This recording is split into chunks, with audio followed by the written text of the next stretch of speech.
responsibility of honourable members. I begin by reminding members of their duty to observe the Code of Conduct and the Behaviour Code agreed by the House, and to behave with civility and fairness in all their dealings. Unacceptable behaviour that doesn't meet the standard of these codes will be dealt with seriously, independently and with effective sanctions. The House asserts its privilege of freedom of speech. That privilege is enjoyed by members of Parliament only in their work in proceedings of this House. As private individuals, we are equal under the law with those who we represent.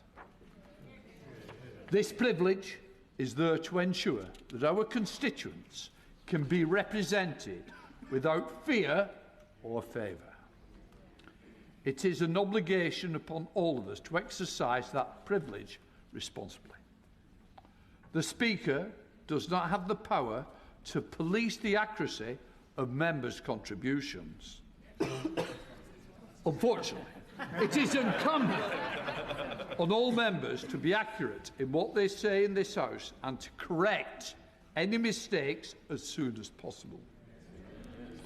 All members, including ministers, should take the responsibility in this House seriously. I remind ministers that the government's own ministerial code make clear that important policy announcements should be made in the first instance in this House when sitting, and some people seem to have short memories.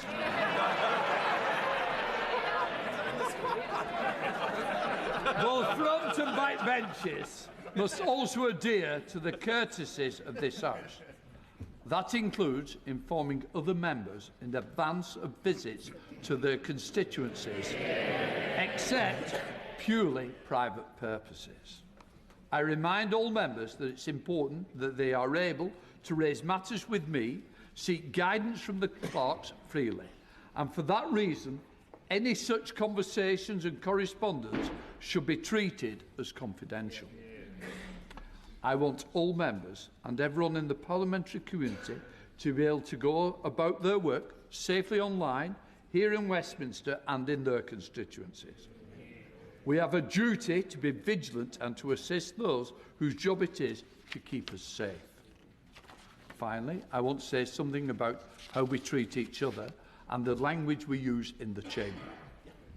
What we say and how we say things in this House matters.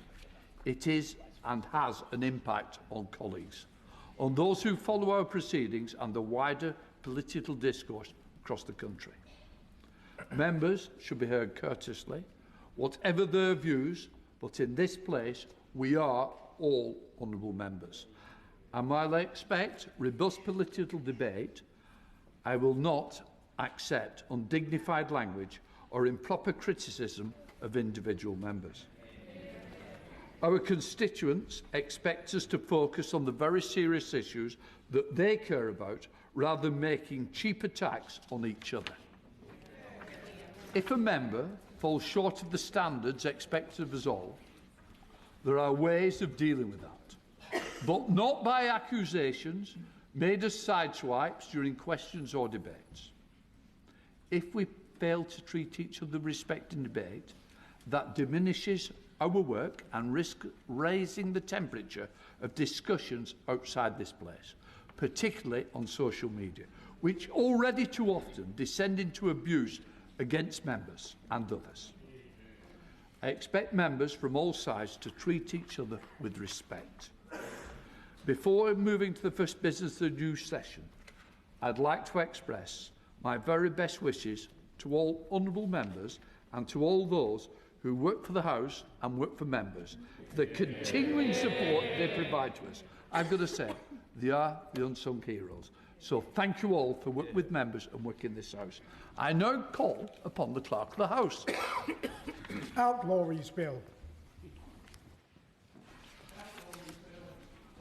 The echo is very good. I have to acquaint the House that this House has this day attended His Majesty in the House of Peers, and that His Majesty was pleased to make the most gracious speech from the throne to both Houses of Parliament, of which I have for greater accuracy obtained a copy. I shall direct that the terms of the speech be printed in the votes and proceedings. Copies are available within the vote office. Before I call the mover and the seconder, I want to announce the proposed pattern of the debate during the remaining days of the Loyal Address. Today, debate on the address. Tomorrow, getting Britain working again. Monday, the 18th of May, back in business to create economic growth. Tuesday, the 19th of May, energy security. Wednesday, the 20th of May, defence readiness. I now have the privilege to call Naz Shah to move, and then I will call Chris Vince to second the address. Naz Shah. I beg to move that a humble address be presented to His Majesty as follows. Most gracious Sovereign, we, Your Majesty's most dutiful and loyal subjects of the Commons of the United Kingdom of Great Britain and Northern Ireland, in Parliament assembled, beg leave to offer our humble thanks to Your Majesty for the gracious speech which Your Majesty has addressed to both Houses of Parliament. It would be remiss of me not to say a few words about the outstanding state visit by His Majesty to the United States. We saw eloquent oratory, remarkable wit and genuine statesmanship from His Majesty, presenting President Trump with the original brass bell, inscribed with his name before he was even born, from the Second World War submarine HMS Trump, suggesting that if they needed to give us a ring, was a masterstroke in diplomacy. His Majesty returned, very humbly of course, having secured the lifting of trade barriers on Scotch whisky. Given the performance, I was rather worried His Majesty might come back with the 13 colonies as well.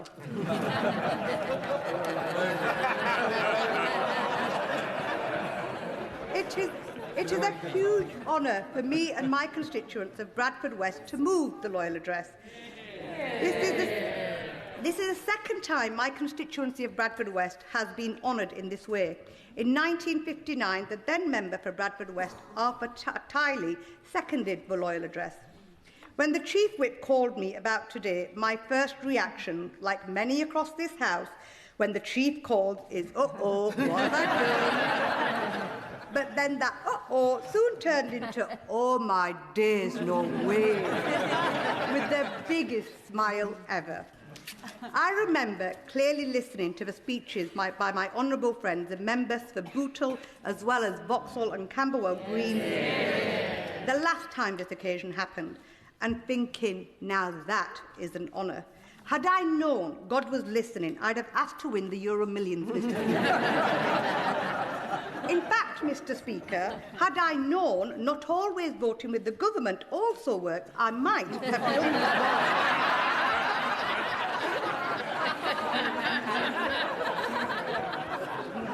I am indeed humbled and honoured, primarily for being trusted by the people of Bradford West for placing their faith in me and sending me to this place. Given this opportunity to be the first ever Muslim to propose the Loyal Address in this chamber. And of course, seeing the meltdown of the far right online as a Muslim even an act of domination.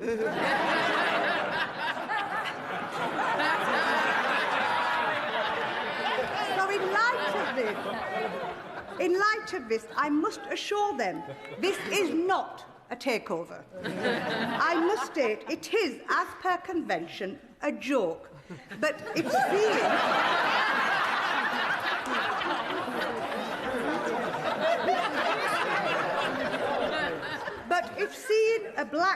seeing black and brown people on TV makes you feel sick, my speech is going to make you vomit.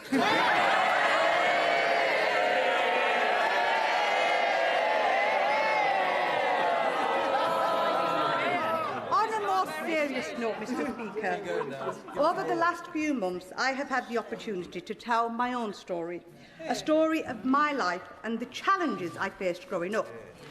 I often pinch myself whilst in this chamber questioning, how could a girl who lived the life I lived be given such an honour to represent her city in the mother of all parliaments? Mr. Speaker, it is because, despite the challenges we may face as a nation and the differences in approaches we present across this House, I know without a doubt that as someone who comes from the ethnic, religious and socio-economic background that I came from, whose entire life crashed before her, I would never have been given such an honour in any other country than this one. My own country, our country. For me, there is no nation greater than ours. We are the greatest nation on earth, and I am a true patriot. Raised in abject poverty, living in a single room because we couldn't afford to heat the whole house, and suffering tuberculosis as a result, I understand firsthand what this means. Therefore, I welcome the continued commitment from the government to prioritise addressing the cost of living crisis. In doing so, we cannot ignore the instability across the world around us. The plight of the Palestinians, the war in Ukraine, the instability in the Strait of Hormuz, and the growing global threats for which we must also be ready for. Living in a globalised world means there is an ever-growing connection between the local, the national and the international. What happens out there reaches every home and doorstep across every constituency. The defence of our country is rightfully also amongst these top agenda items. As a proud graduate of the Armed Forces Parliamentary Scheme, which, by the way, I recommend to all members to take part in and support, I have nothing but admiration and thanks for those who have served and continue to serve to protect our tomorrow. Mr. Speaker, I also have the honour to serve as the Prime Minister's Trade Envoy for Indonesia and the ASEAN, a region of more than 660 million people and a hugely important geopolitical and trade corridor. I welcome the continued commitment to strengthening our place across the world. Without international trade and growth in our economy, we cannot deliver the jobs, investment and support we need across our country. I will continue to play my part in securing trade and investment for the UK and championing British business abroad with colleagues from across this House. Closer to home, I had the honour to serve on the Assisted Dying Bill Committee, something beyond party lines, where I had the opportunity to work with colleagues from across the House, including the work I did with the Honourable Member for East Wiltshire. Whilst I didn't eventually support the bill, I pay tribute to the member for Batley and Spen for her work, commitment and passion. Talking about beyond party lines, Mr. Speaker, I noted with interest, as I'm sure the whole nation did too, the previous Duchy of Lancaster, the noble Lord Gove's, rather peculiar fascination with our Home Secretary. He actually confessed to browsing the internet for her images. Thankfully, Mr. Speaker, knowing our Home Secretary, as I do, I'm confident that this is not the kind of cross-party mischief she would reciprocate. But I do have a guilty pleasure of my own. And no, it's not a Tory.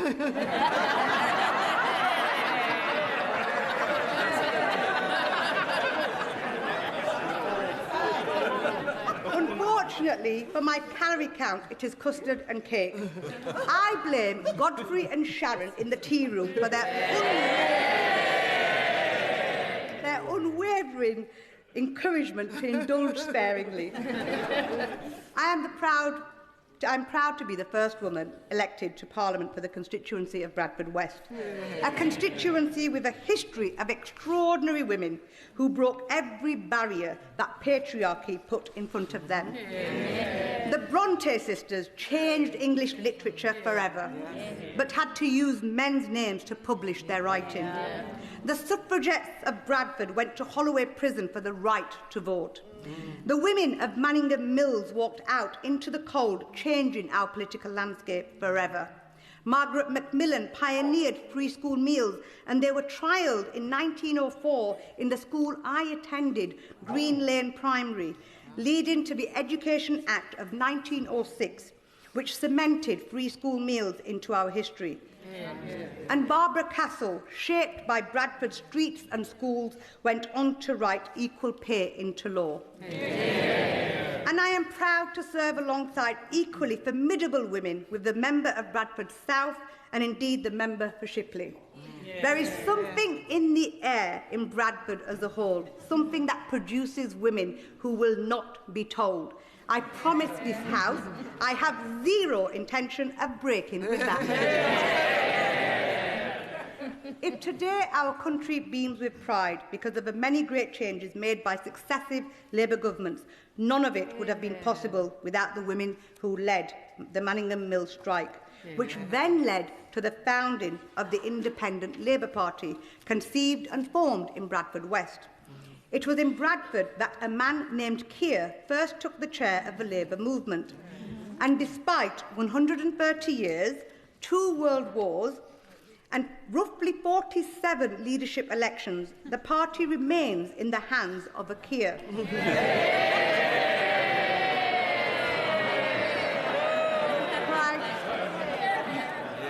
Prime Minister, nobody can say that you don't know how to fight on. I could not make this speech without recognising David Hockney, a boy from a Bradford terrace who pushed his paintings around the city in a pram. David went on to become the world's most famous living artist. David once said that if you look closely, Bradford is a city with magic. I don't know whether he was looking into the future and literally describing Bradford's magician Dynamo, Zayn Malik's magical music, or our leg-spinning World Cup-winning magic of our very own Adil Rashid. But Bradford is, without question, a place of wonders. Bradford is also a place of culture. The jewel in the crown, as it is often referred to, is the Bradford Literature Festival, now one of the largest in the UK literature festivals and the largest of its kind throughout Europe, pairing excellence with access for those who would otherwise be excluded from culture. In 2025, Bradford was proud to be named UK City of Culture, home to a rich, diverse population built on the back of a historic title as the wool capital of the world. In the 1850s, German Jewish merchants came to Bradford and built the magnificent warehouses of what we now call Little Germany, helping to make Bradford a global trading city and the proud home of the oldest synagogue in the north. A synagogue that recently the Muslim community stepped in to save when the roof was about to cave in, illustrating the relationship within the Muslim and Jewish community in Bradford. A century later, men from Azad Jammu and Kashmir and India and Pakistan arrived in the 50s and 60s, working tireless night shifts to keep the mills running, ensuring Britain's economy continued to flourish after the Second World War. Each generation of newcomers didn't just come to Bradford, they built Bradford. Mr. Speaker, chicken tikka masala might be the UK's national dish, but I must inform the whole House that you have not had a curry until you have had a Bradford curry. Whether it is the legendary family naans on trees invented by the late King of Curry, Shabir Hussain, the founder of Akbar's, the subcontinental flavours of Agra, Mumtaz, Jinnah, My Lahore's, or any one of the hundreds of restaurants across the city, Bradford does curry like nowhere else. The curries are that good, they even defy the current Manjaro jab.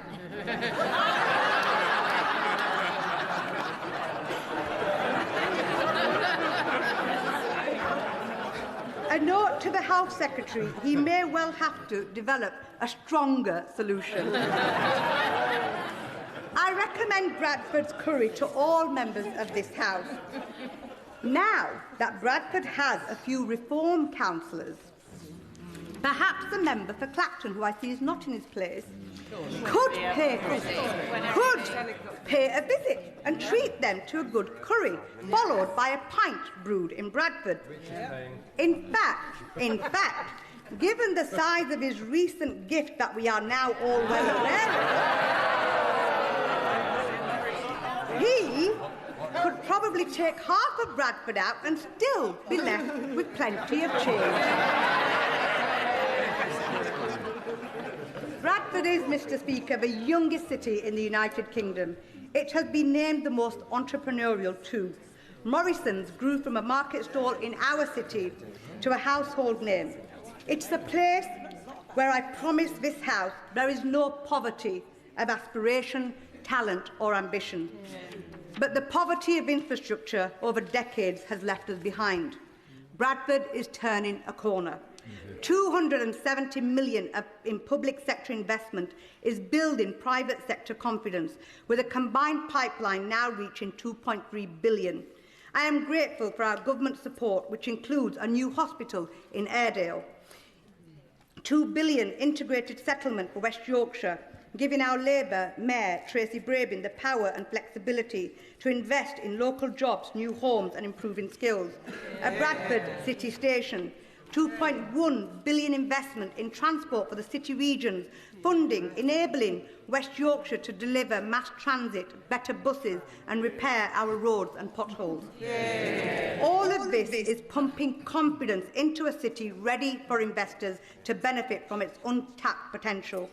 Northern Powerhouse Rail is not a nice-to-have.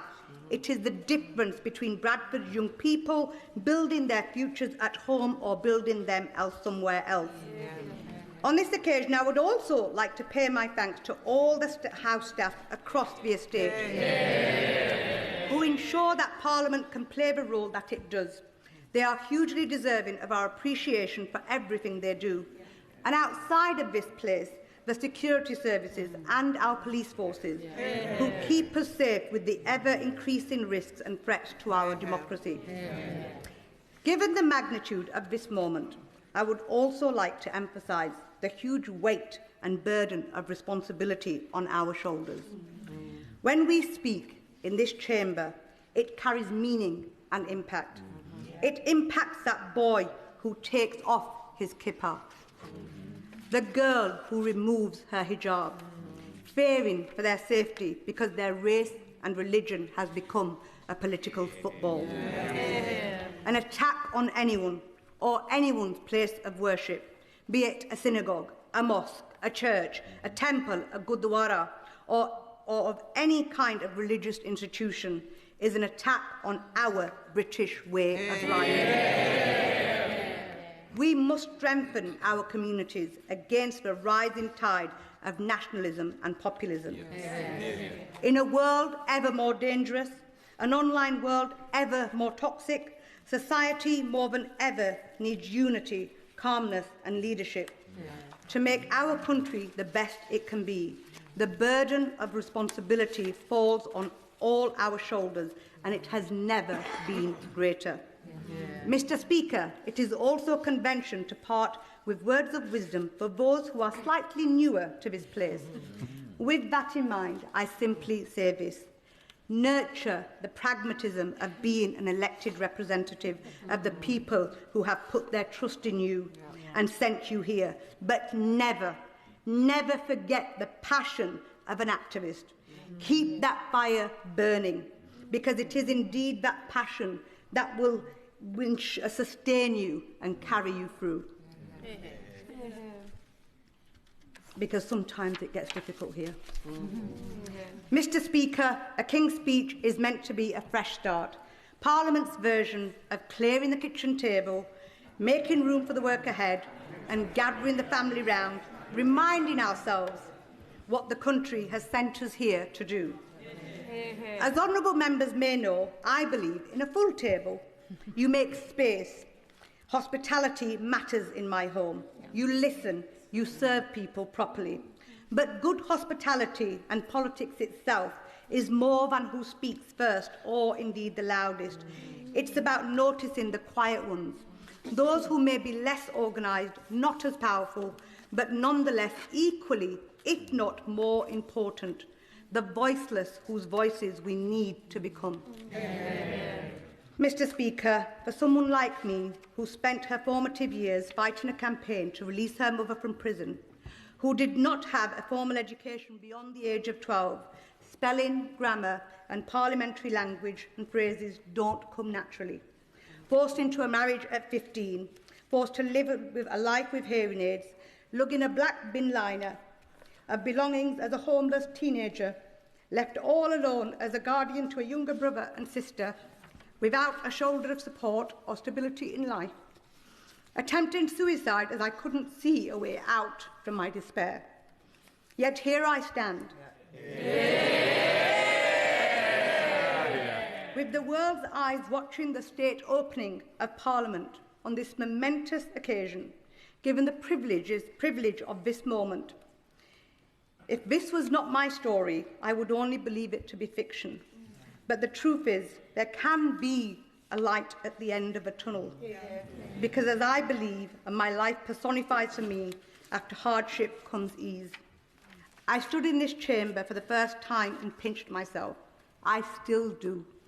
Where someone like me can end up like somewhere like here, representing the city I love in the mother of all parliaments. Bradford and my country gave me everything. I intend to spend every day in this house returning the favour. It is an honour of my life to move the loyal address on behalf of the people of Bradford West. I commend the motion to the House.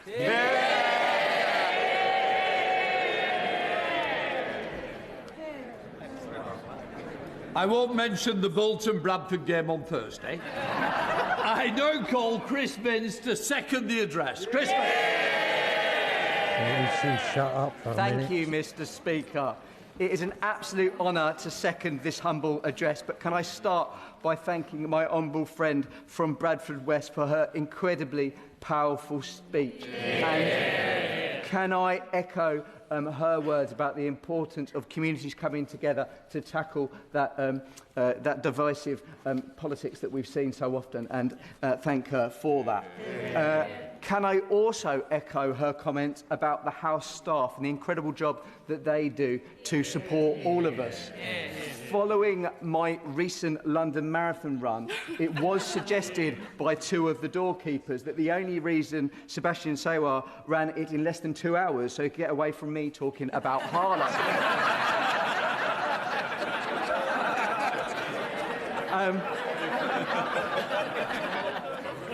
And as a big fan of curries myself, I look forward to having the opportunity to sample one in Bradford in the future, although I can't speak for all of my fellow Essex MPs.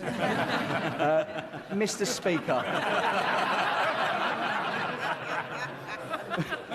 Mr. Speaker, this is a unique opportunity. I have checked the records and I'm the first MP for Harlow to have the opportunity to do so. Mind you, Harlow has only been a constituency since the 1970s, and I'm not going to count the previous MP, Winston Churchill, who represented what is now Harlow when it came under Epping. Mr. Speaker, it may be the first time that a Harlow MP has delivered this speech, but I believe this opportunity has come at the right time. When I reflect on the hurdles ahead, a lot can be learned by looking at Harlow's past and looking at Harlow's future.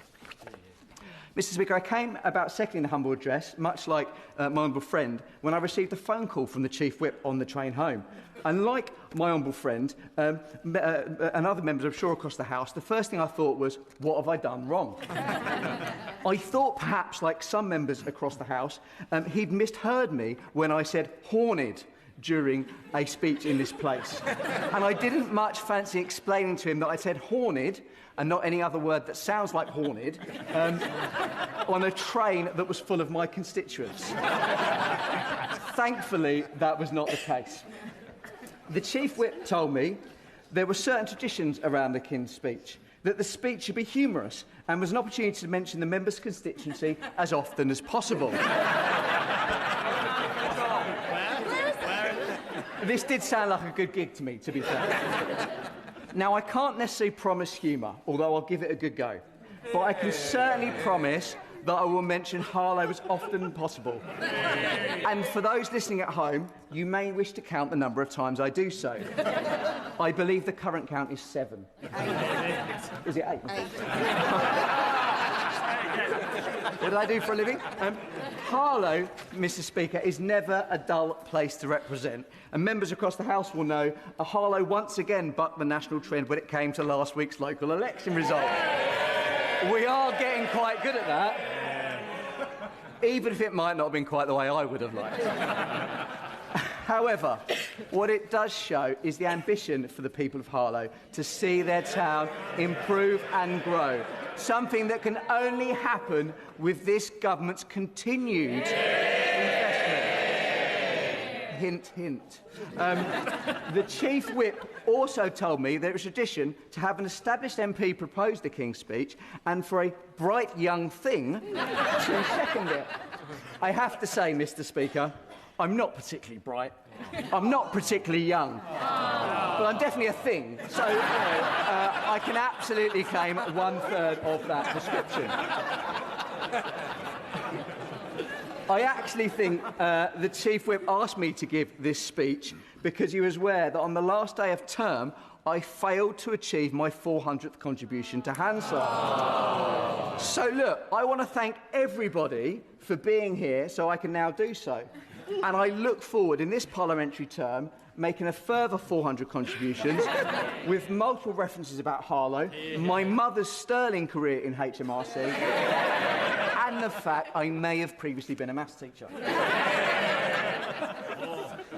There is more, though. I think we would all recognise, as His Majesty does, this King's Speech comes at an increasingly dangerous and volatile time, which, like honourable friends and honourable members, I've spent a great deal of time thinking about.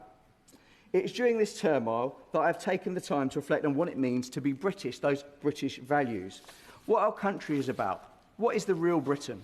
We say Britishness more and more, but it can mean any number of things to any number of people. When I think about what it means to be British, I think about my recent experience running the London Marathon.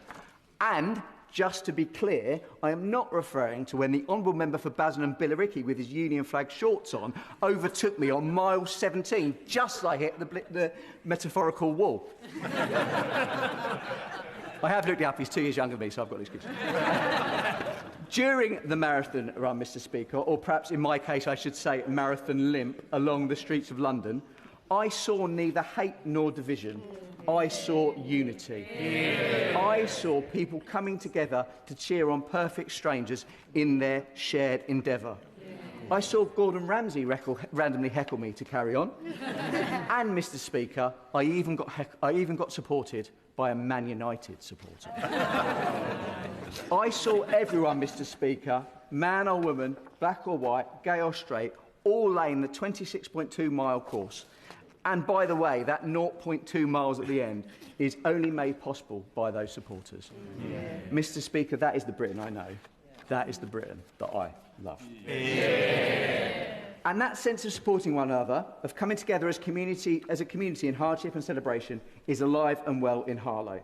In fact, it is baked into the very foundation of Harlow when it first conceived as part of the Newtown Revolution under the first majority Labour government in 1945. Yeah. Harlow remains a strong community today, and when I think of Britishness, I think of Rainbow Services, which supports projects across Harlow by getting young people to build infrastructure for their community.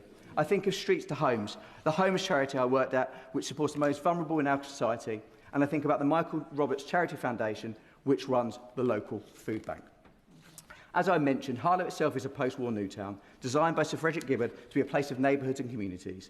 It was built as a solution to the problem of overcrowding in London. Harlow sought to alleviate this pressure while keeping communities tightly knit together. You can still see remnants of that today. People from Walthamstow move into the Stow in Harlow, giving people a fresh start in life with all the comforts of their community. To this day, Harlow is one community built by lots of smaller and close communities like Potter Street, Bush Fair, Church Langley and Little Parndon. Yeah. As Harlow grew into its new town, so too did its pioneering spirit. And just 2 weeks ago, I was lucky enough to recognise one of those pioneers by unveiling a blue pack in memory of Harlow-raised scientist Dr. George Hockham, one of the key brains behind the invention of the fibre optic cable. Fibre optic cable, created in Harlow, revolutionised modern communication, not just in Britain, but across the world. For me, George Hockham and many others like him from Harlow can be an inspiration for Harlow's next generation, a generation that deserves a government on their side. I think of inspirations like Professor Hannah Fry and Paralympian Anne Strike. These inspirations are a reminder of what it means to be British, to achieve so much and to have such a proud community behind you. Harlow has a history to be proud of and a future to be excited about too.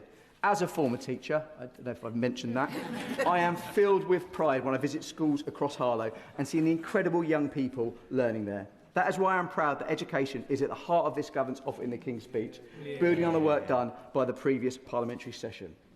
Looking to the future session, the government will tackle the broken SEND system, giving every young person with SEND the support they need and supporting parents, not leaving them to battle a broken system. This cuts across this House, as I'm sure every honourable member can recall a constituent coming to them broken with nowhere to turn, at their wits' end with an SEND system that benefits no one. I know I certainly can. I also welcome the government's commitment to review the national curriculum to make it broader, as well as recognising the importance of citizenship, of financial education and the dangers of online harm. What our younger generation learns is so important. If I could achieve one thing when I look back on my time serving Harlow, I want to achieve for the young people in Harlow the aspiration they deserve. Every young person now, sitting in a classroom in Harlow, primary or secondary, should have the opportunity to aspire to achieve whatever they want to do. That is what I want for Harlow. Some might say that I'm standing here giving this maiden speech means anyone can achieve anything if they are resilient enough. Because let me tell you, I can roll with the punches, and believe me, in my journey to these green benches, it hasn't been without being knocked down along the way. What I say now directly to you, the young people of Harlow, is do not give up on your dreams. Do not let someone tell you you can't do it. I say to you, if you really want something and you are willing to work hard for it, you can achieve it. I'm proof of that. And I know in this government, you have a Prime Minister dedicated to give that opportunity to others, because he is even more proof of it than I am. I would be remiss, Mr. Speaker, if I didn't take an opportunity to mention a personal focus of mine in this place, and that is supporting young carers and young adult carers. And I take this opportunity to once again call on the government to ensure support for these particularly incredible young people is a golden thread which runs through everything that they do. But of course, Mr. Speaker, Harlow is about more than just its young people, and my community has not been immune to the pressures from the cost of living crisis. I welcome the work already done, the freezing of the rail fares and prescription charges, the lifting of the two-child benefit cap and the raising of the minimum wage. But I am pleased most of all that this government recognises in this King's Speech there is more to do to support families in Harlow. When we talk about living pressures, it is easy to get lost in the numbers. And as a mathematician at heart, this is even easier for me. But to bring it home, when I think of the reality facing hard-working and proud families in Harlow, I think of my friend Jamie. He works 6 days a week to pay the bills, to put food on the table for his 2-year-old son, to provide for his family. And at the end of the month, he has very little, if anything. He cannot enjoy himself. He cannot treat his family. So this parliamentary session, Mr. Speaker, must be defined by being the one where we see living standards improve for everyone in our society and not just the privileged few. That is what will be in the mind's eye when I cast my votes in this place. I am sure my honourable friend from Oldham is waiting anxiously for me to point out that as I stand here in this place, as I'm not just standing here as just a Labour MP, I am a Labour and Cooperative MP. I am proud of the Cooperative Party and the work it's been doing alongside the government to empower local communities, like mine in Harlow, through community ownership. I hope this next session will bring even more cooperative opportunities for people in Harlow. Though, of course, like many honourable members in this place, my constituency name does not encompass the full nature of my area. Harlow constituency does not end at the town boundary. I represent incredible villages too, with some incredible histories. I represent Roydon, a village that first appeared in the Doomsday Book. Bordering Roydon are Lower Nasing and Dobbs Weir, which are home to the Lee Valley growers, some of the biggest vegetable producers in the country. I represent Shearing, which with one of its most notable residents being Rod Stewart. And for the first time, Harlow includes Hatfield Heath and Hatfield Broadoak. I know the Leader of Opposition will vaguely remember these places. Incredible communities with a strong sense of what it means to look after your neighbour. I've got a neighbour's reference in for the Media and Cultural Sport Secretary. There you go. Ironically, one of my predecessors, Bill Rammell, actually moved out of Harlow to one of these villages, though Harlow was not keen on this, so he expanded its boundaries to include him back in the constituency, and we welcome him. Part of the fun, Mr. Speaker, of representing such a diverse community with its healthy share of rural and urban is the mix I get to experience as their MP. I can visit local businesses in the morning, talk to a group of students in the afternoon, then round up the day with a community event. I've attended my fair share of community events, Mr. Speaker, although I'm not convinced it was a great idea to run the Matching Village 10K a week after the London Marathon. Didn't see the member for Billericay and Basildon there just saying. He'd already finished, yeah. On the point of running, Mr. Speaker, when I took part in the London Marathon, I received a card from my parliamentary team wishing me luck, with one member of my team commenting, "You've run enough elections, so a marathon should be easy." Which brings me, you'll be pleased to know, to my conclusion, and to a line that I want to end with, from one of my former teachers. Did I mention I was a teacher? Mr. Feely used to teach me science, although I'm never really sure we did learn a lot of science in his lessons, to be fair. However, I think, Mr. Speaker, this line, I think, perfectly sums up this government, and that is, we should always remember, it's a marathon and not a sprint. And I would respectfully remind members of that. Thank you, Mr. Speaker. Yeah, your speech is a marathon. The question is that the humble address be presented to His Majesty as follows. Most gracious Sovereign, we, Your Majesty's most dutiful and loyal subjects, the Commons of the United Kingdom of Great Britain and Northern Ireland, in Parliament assembled, beg leave to offer our humble thanks to Your Majesty for the gracious speech which Your Majesty has addressed to both Houses of Parliament.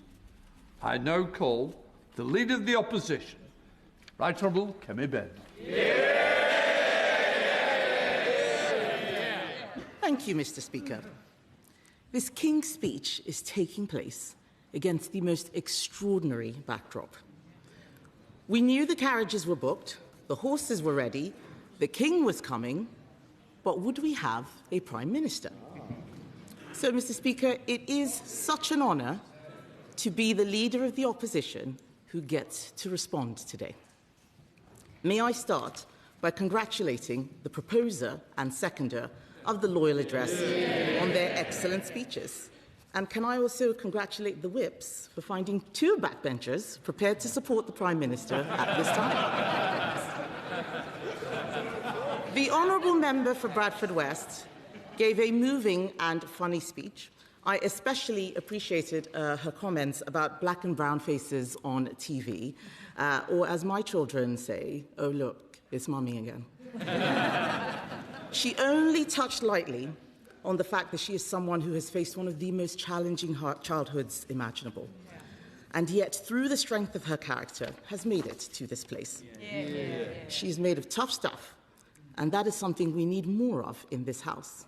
Anyone who can boast of chewing up and spitting out George Galloway in an election is clearly formidable.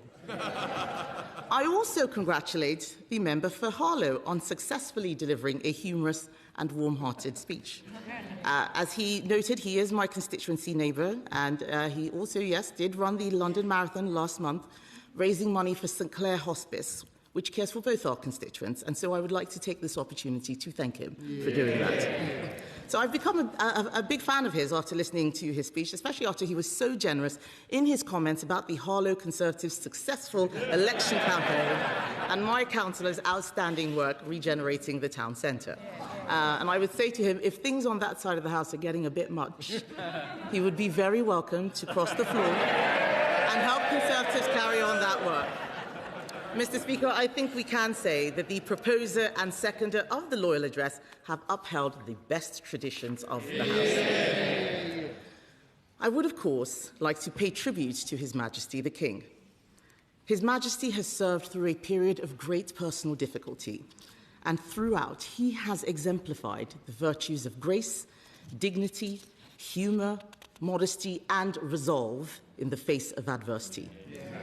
virtues which were on full display during his hugely successful state visit to the United States. And I'm sure the whole House will have admired his skillful speech to Congress. It was a speech full of the wisdom and courage needed for our times. Of course, we would never have got to hear it if we'd listened to some people in this House who called for the King's visit to be cancelled. But thank goodness no one listens to the leader of the Liberal Democrats.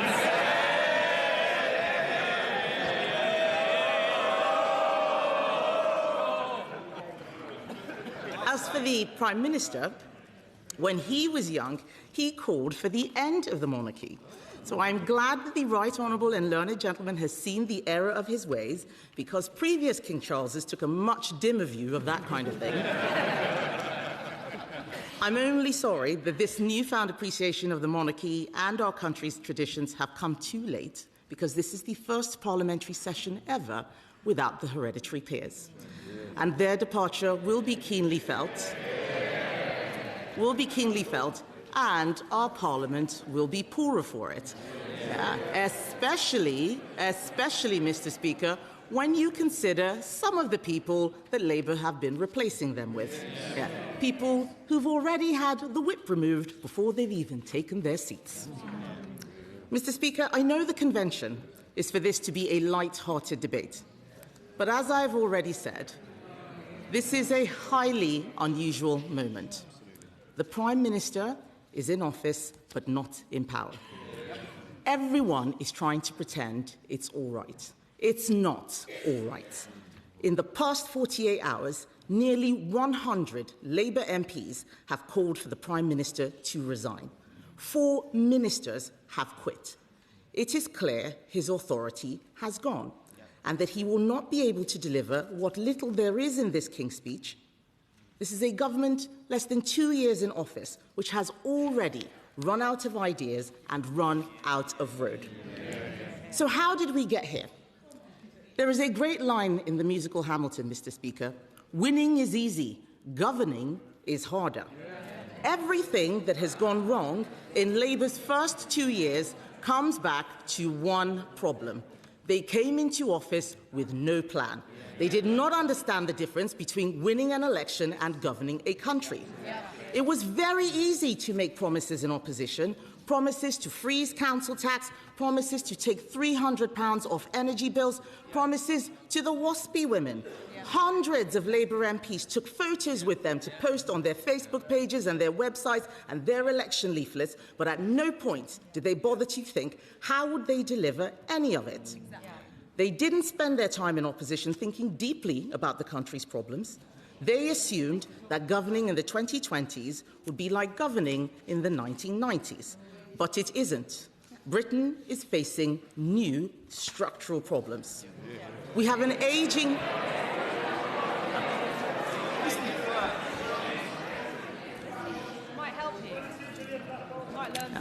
Mr. Speaker, they'll shout at me. I know they can't wait to get back to their plotting, but it's quite important that we hear what is going to be said. Because we have an ageing population, a falling birth rate, and a welfare bill that is spiralling out of control. We have an information revolution in the shape of AI that threatens to unravel the world of work as we know it, and the cost of energy is driving industry out of the country. Labour were taken by surprise that we are living in a more competitive and increasingly hostile world. Their manifesto was just a set of misleading promises. They promised no new taxes on working people. Fail. They promised to crack down on illegal immigration. Fail. They promised to tread more lightly on people's lives. Epic fail. They made promises without knowing how anything works. Let's look at housing. Just after Labour took office, when I was Shadow Housing Secretary, I stood at this dispatch box and warned the former Deputy Prime Minister that she had been stitched up, that the 1.5 million new homes Labour promised had been hung like a millstone around her neck. I knew that they wouldn't be able to meet that target because they didn't understand why more houses weren't being built. Sure enough, they are already more than a third down on their target and well behind what we delivered. Exactly. Of course, Mr. Speaker, in the end, it wasn't 1.5 million homes that did for the former Deputy Prime Minister. It took just one flat in Brighton to bring her down.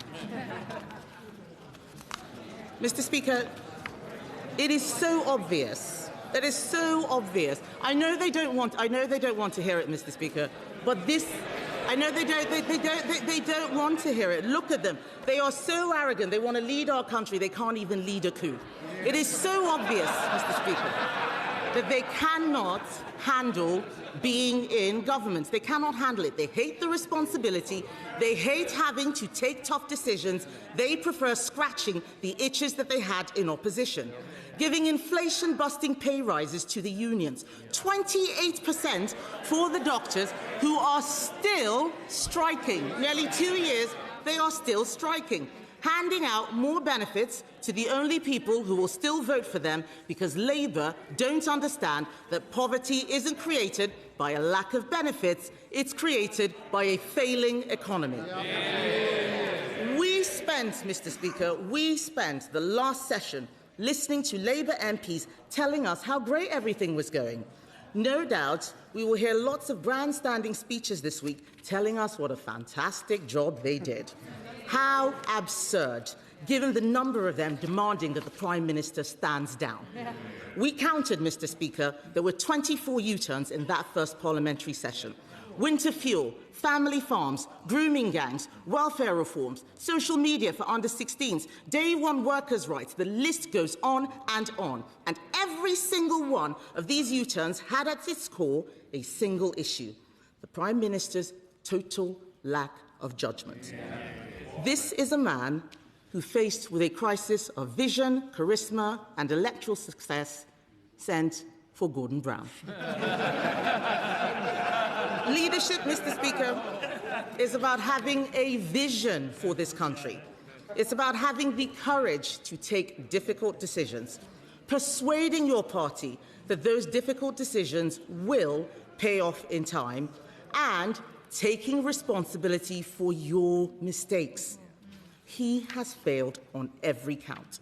We've had pillars, promises, 4-point plans, 5-point plans, missions, none of it achieving anything. Reset after reset after reset.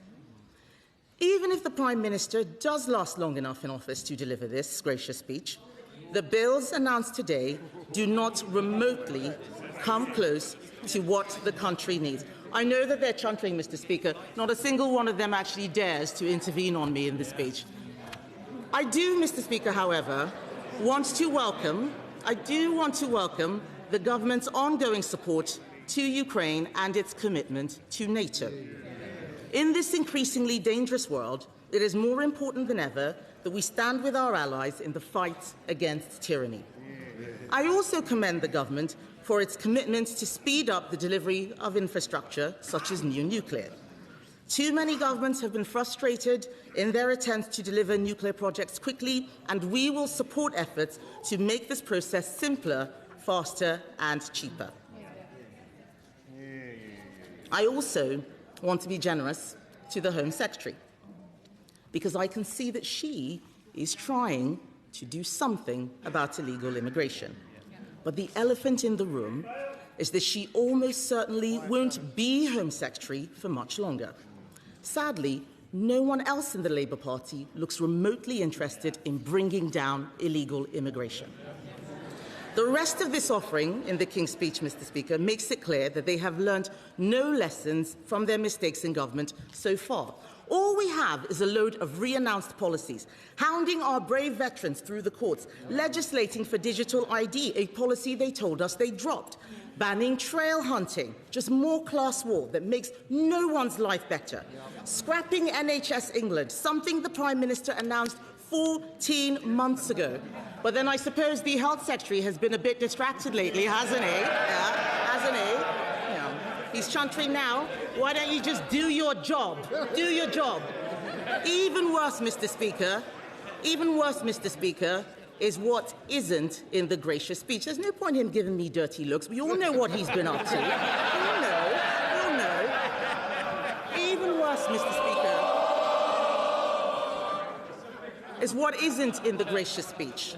there is no defence readiness bill because apparently it isn't ready. Where are the plans for welfare reform? There are none because Labour MPs blocked them. Where is the plan to make savings? There isn't one because Labour don't know how to make savings. They only know how to spend money, other people's money. Where is the plan to support businesses? There isn't one, because they don't understand that it is business that creates growth, not government. They have no answers to what really matters, the problems that must be solved to get Britain working again. Now, Mr. Speaker, I will say that I do feel very sorry for Labour backbenchers. I do.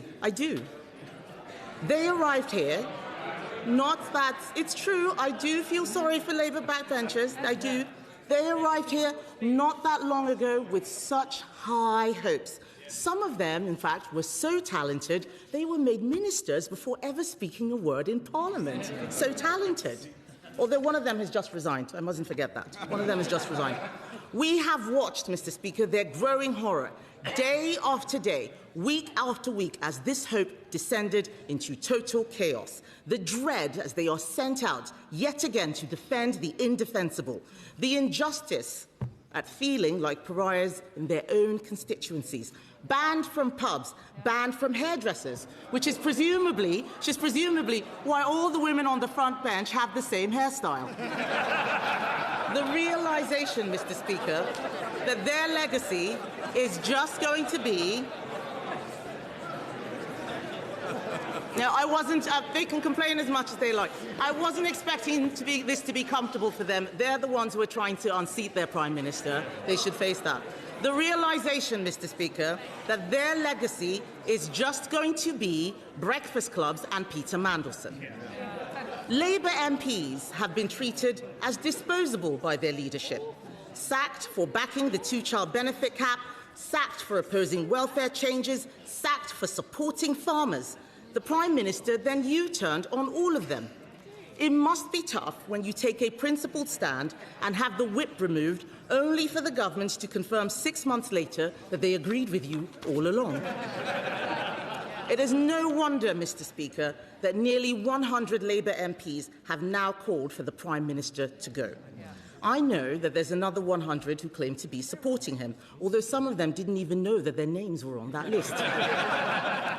When you can only get a quarter of your MPs to publicly back you, the game is up. And so the starting gun for the Labour leadership contest has been fired. So let's have a look at the runners and riders. We have the former Deputy Prime Minister, Mr. Speaker, former Deputy Prime Minister, who has given up vaping. She's not here. She's given up vaping, but still hasn't paid her taxes. We have the Health Secretary, who accidentally sent his takeover plans to number 10, almost as incompetent as leaving them on the photocopier.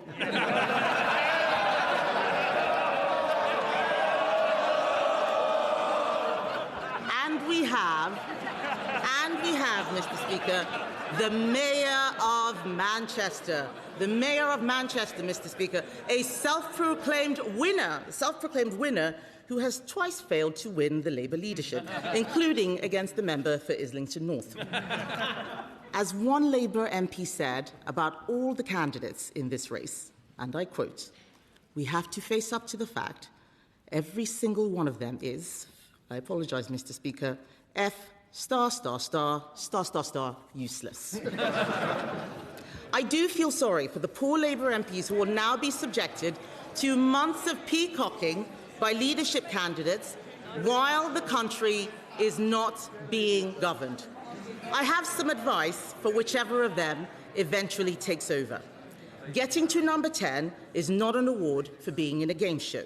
This is not Strictly Come Dancing, and despite appearances, it's not Traitors either. If you are a housing secretary who can't work out her housing taxes, if you're a health secretary who can only cut waiting lists by deleting names from the waiting list, if you are Gordon Brown's former chief secretary to the Treasury and you think the bond markets are a hoax, I can assure you that being Prime Minister is going to be a lot tougher. Too many have failed because they thought winning an election or a leadership contest was the success. It is not. The work doesn't end when you get the job. That's when it starts. It is absolutely preposterous that the government is here laying out a programme as its ministers are resigning and a large proportion of the party is saying that the Prime Minister needs to go. The whole thing is totally illogical. Either Labour MPs agree with this agenda, in which case, why are they trying to get rid of the Prime Minister, or they don't agree with this agenda, in which case, what on earth are we all doing here? It is time to be brutally honest, Mr. Speaker. It is time to be brutally honest. The country is angry with the entire political class, all of us here. They are not happy with how we have been doing politics. It is time to get serious. I will give way. I will give way.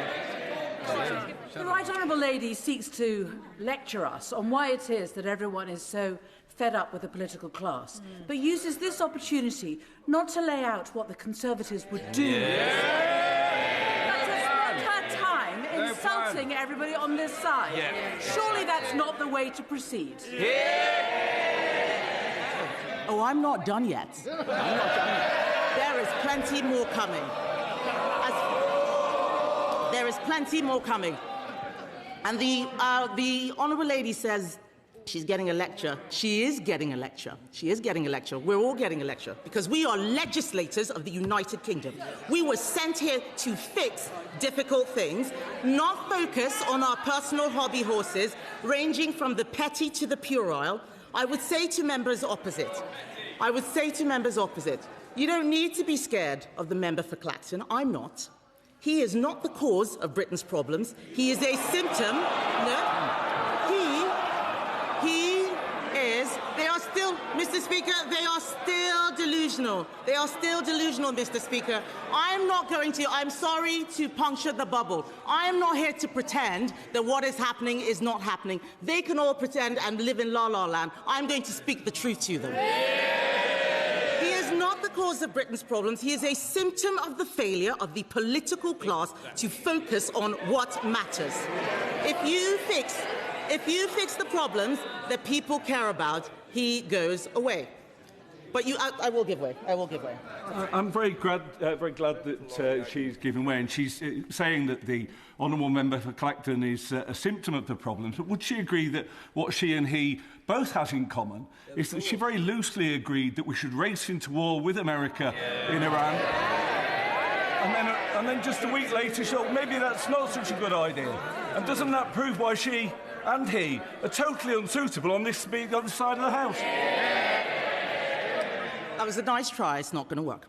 So, you cannot solve these problems, Mr. Speaker. You cannot solve the problems of the country unless you have a plan to fix the civil service, the regulators, the legislative straitjackets, powers transferred from Parliament to the courts. Unless you fix structures of government, everyone will continue to fail. Britain is not ungovernable, and it is not broken.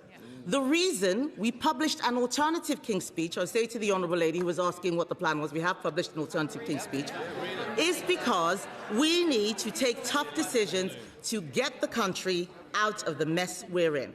Cutting wasteful spending, funding defence, securing our borders, reducing the cost of energy. If you want to bring down bills for families and bring industry back to this country, you need a plan to scrap the net zero legislation, strangling industry and making energy costs higher.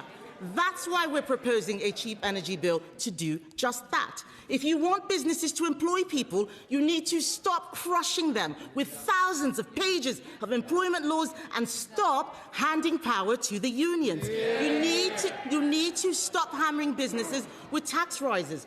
That's why we're proposing a Get Britain Working bill that would scrap laws that are no longer fit for purpose and are killing jobs.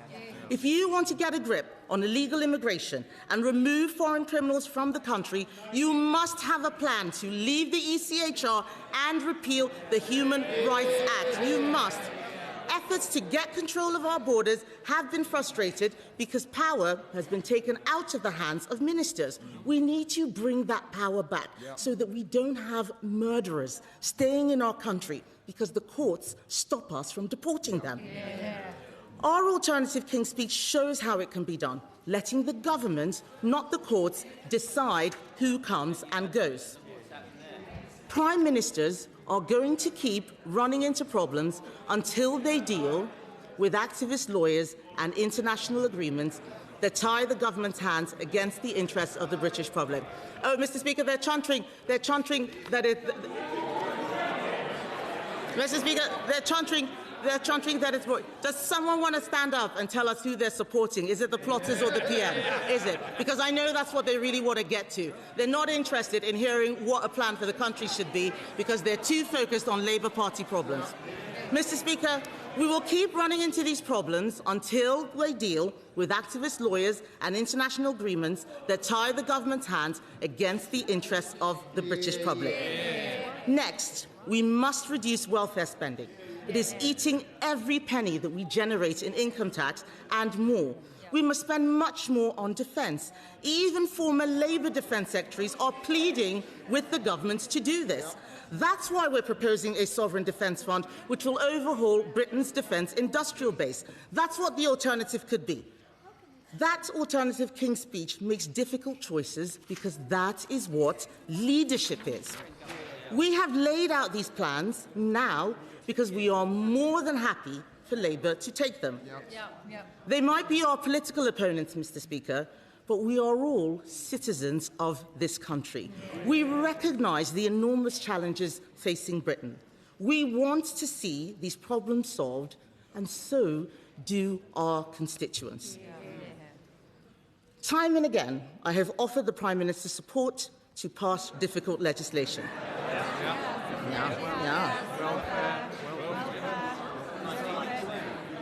Time and again, I have offered the Prime Minister support to pass difficult legislation. Time and again, he has turned it down. It might be too late for him now, but it's not too late for his successor. It is time to get serious. It is time to deliver. That is what the British public expect. That is what the Conservative Party will do. I now call the Prime Minister, Sir Keir Starmer.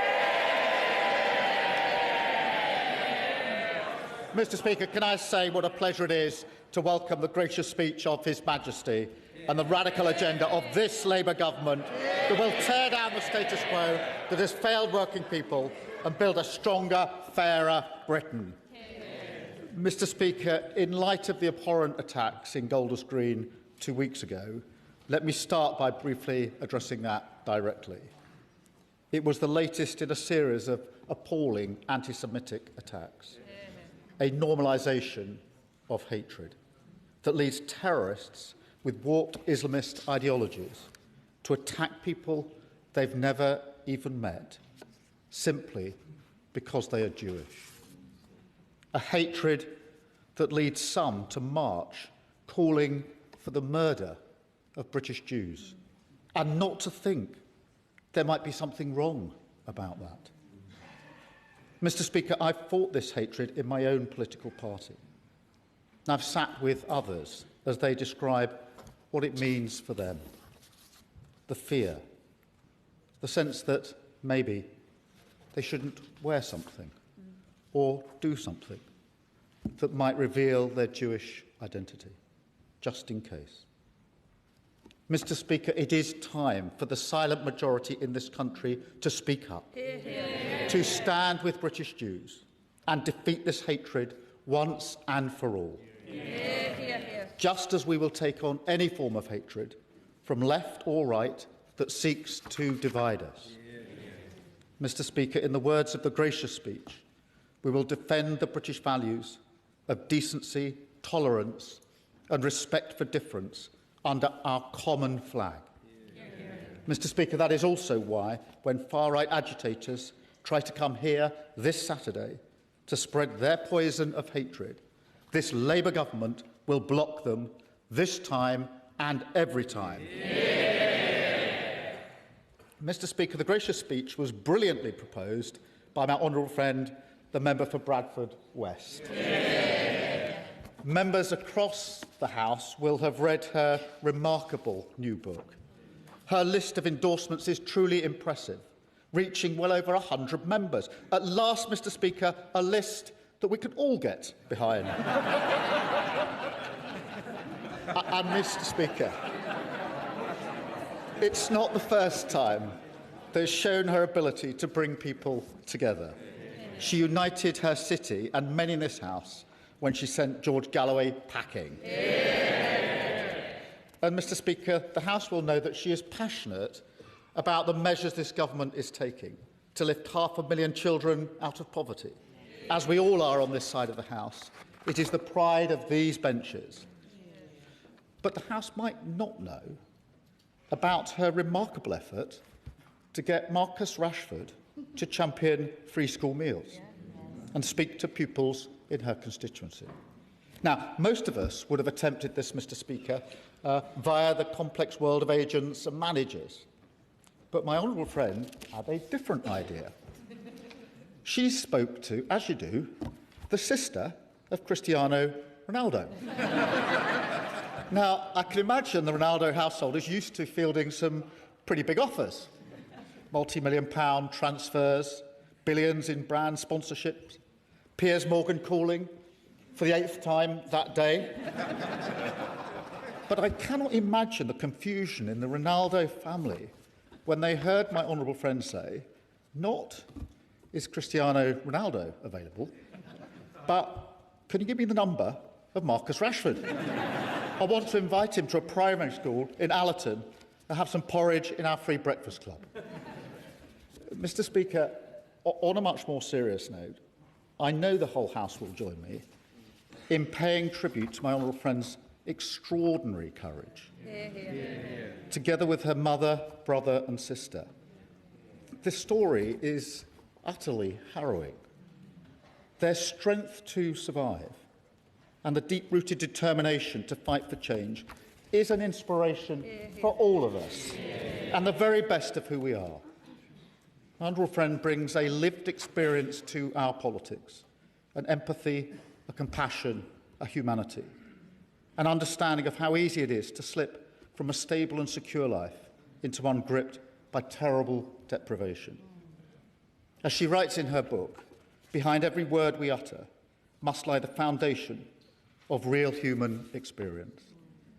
And in that spirit, I'm sure she will welcome the measures in this King's Speech, which will deliver change grounded in that lived experience, and the tireless campaigners who have fought for justice, from remediation for those living in homes with unsafe cladding, to banning abusive conversion practices, from our mission to halve violence against women and girls, to the Hillsborough Law, which will bring justice for all. As she says so powerfully, equality, fairness and justice must belong to all of us. That is the driving purpose of our party, and her speech was in the finest traditions of this House. Mr Speaker, His Majesty's speech was also brilliantly seconded by the honourable friend, the member from Harlow. Now, we are all proud to represent our constituencies, but few of us so relentlessly name our constituency as those who represent Harlow. Members from previous parliaments will remember my honourable friend's predecessor, Robert Halfon, who seemed to get Harlow into pretty well all of his contributions. Well, my honourable friend will not be outdone. He has inherited the great Harlow shoehorn, and indeed, he's already recognised across this House as a one-man tourist board. And I have to thank the member for Huntingdon, caught in Hansard, referring to my honourable friend as the trade envoy to Harlow. A rare example of a good idea from the opposition. Because no matter the debate, my honourable friend will find the local connection, from championing the role of Harlow College in climate change to praising the invention of fibre optic cables in Harlow, and telling us how Harlow doubled for Paris during an episode of The Crown. Mr Speaker, I remember very clearly my honourable friend saying to me that wherever he goes in the world, he is always thinking about Harlow. Mr Speaker, he's quite right. And can I congratulate him on his amazing fundraising at this year's London Marathon, as has been mentioned. I do understand his disappointment being overtaken by the Right Honourable Member for Basildon and Billericay. All I can say is there is no shame in losing to someone whose training was so extensive that involved running all the way from northwest Durham to Billericay.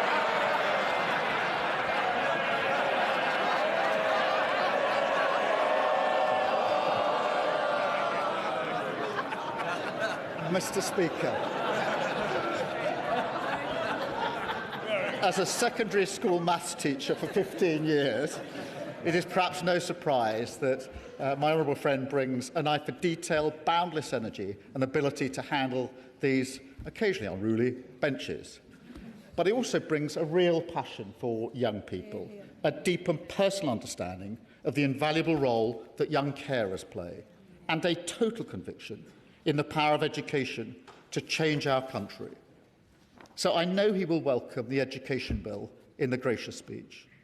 And when the next series of Educating Essex is made, my honourable friend will rightly be the star. And I thank him for yet another fantastic speech today. Mr. Speaker, let me also thank the Leader of the Opposition for the usual warm and generous nature her contribution.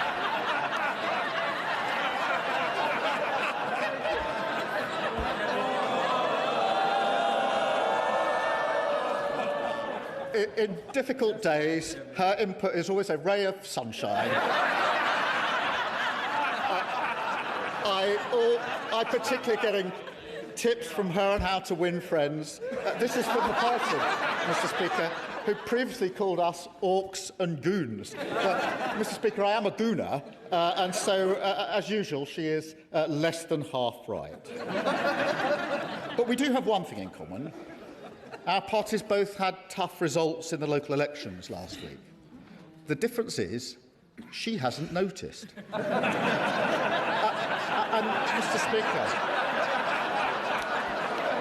Mr. Speaker, there's another difference, Mr. Speaker. We are in government and they are no longer even the opposition. Mr. Speaker, this King's speech is a strike against the status quo that has failed working people. It's a King's speech for the young people whose gifts lie in their hands, who work hard, want their talents to be recognised and just want an opportunity in their community. A King's speech for the children who, under the party opposite, had to go to school without breakfast, hungry, cold and tired, when they should be focused on their learning. And, Mr. Speaker, it's a King's speech for the backbone of this country, for working people who worry about the cost of living, want their town centres to thrive, their public services to work, their government to be on their side. And, Mr. Speaker, we are, because the heart of this programme is a plan to make Britain stronger and Britain fairer. Mr. Speaker, right now, across the country, people turn on their television and they see bombs falling. They go to the petrol station and see prices rising, and they're worried sick about the consequences. We cannot stand here in this House and pretend that this is new. Britain has been buffeted by crises for decades now. The 2008 financial crash, the austerity that followed it, Brexit, COVID, and the war that still rages in Ukraine. And the response, their response, is always the same, a desperate attempt to get back to a status quo that failed working people, decimated their public services and made them pay the price. Our response this time must and will be different, a complete break. We will not simply slump back to the old ways, because this King's speech gives us the strength we need, the economic security, energy security and national security to control our future in a chaotic world. It is an agenda of radical reform across our major public services, an urgent activist Labour government that tilts power back to workers, renters and the less fortunate, gives voice to the working class and to all those that the status quo has repeatedly ignored and dismissed, in favour of a Britain where everyone, whatever their background, can go as far as their talent and effort takes them, where people have a pride in where they live and hope in what lies ahead. That is the change of a Labour government, and this King's Speech delivers it. Mr. Speaker, we will deliver on economic security. And let me be clear, as the conflict in Iran unfolds, we are in a better position because of the action that my right honourable friend, the Chancellor, took last year, getting inflation down, borrowing down, and mortgage costs down. And that's why we've been able to cap energy bills, raise the living wage, strengthen workers' rights, and end the shameful two-child benefit limit, lifting 500,000 children out of poverty. And, Mr. Speaker, faced with challenges, we don't retreat from our Labour values. We use them as our compass. Strength through fairness. So we will keep supporting those who need it most, including by creating a new national programme to redistribute surplus food, so that no one in this country needs to go hungry because of the conflict overseas. We also need to strengthen our sovereign capabilities, because the days when this country turns its back on our critical industries, they are over. And we've seen that, Mr. Speaker, with British Steel, and we will see it with new legislation to clean up our waterways, a failure in the water industry that has been going on for decades. It is a disgrace, and this Labour government will tackle it. And, Mr. Speaker, we will take that moral urgency to every part of our nation, with bills to increase the pace of change in our NHS, in law enforcement, in controlling our borders and more. Because whilst immigration is down, we need to do more. Whilst violent crime is down, it needs to be lower. Whilst NHS waiting lists are down, we must go further. A rewiring of the state so that the working people of this country feel that it serves their interests. And, Mr. Speaker, we will also build in this country sovereign power in the industries of the future that will give us greater control in a world being reshaped by artificial intelligence. We will tear down the barriers to growth on planning, on faster infrastructure development, on business regulation, helping our great businesses, large and small. And, Mr. Speaker, we will, as a defining act of this government, rebuild our relationship with Europe. Britain back at the heart of a stronger Europe. That is good for growth. It will reduce the cost of living and strengthen our security. There is no good reason to oppose it.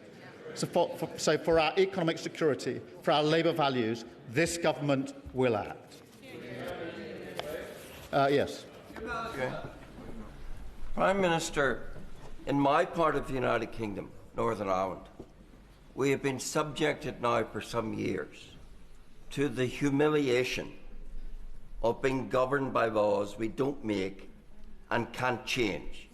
And yet you, Prime Minister, now seem to want to impose that same denial of democracy in the whole United Kingdom by becoming a subservient rule taker from a foreign parliament. How is that in the interest of democracy? Can I just say to Honourable Member, he's been here long enough to not blame me for the problem. I am not you. Prime Minister.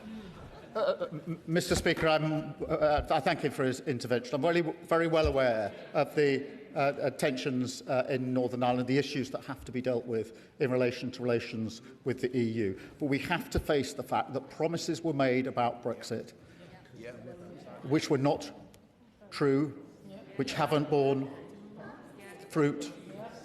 It is in our economic interests, our national interest and defence interests to be closer to Europe. Of course, we will navigate carefully, taking on board the issues in Northern Ireland, as he would expect. But it is in our interest to be closer to the EU. That is what we are doing, and we will go further. Mr. Speaker, this moment also demands even greater radicalism on energy security. The British people should not have to pay more in their bills, and their living standards should not be hit because of a war that they did not vote for, that Britain is not involved in, happening thousands of miles away. That is a fundamental argument of this government, and the party opposite has no answer to it. Because for decades they ducked the long-term decisions to make our country, our energy and our economy stronger. So we are going to take control. We are going to declare Britain's energy independence. That does not mean, and it will not mean, that we turn off the taps in the North Sea. Oil and gas will be part of the mix for decades. But we have to move so much faster on clean energy, a whole society effort, everyone playing their part, as we take control of our energy security. And, Mr. Speaker, I will.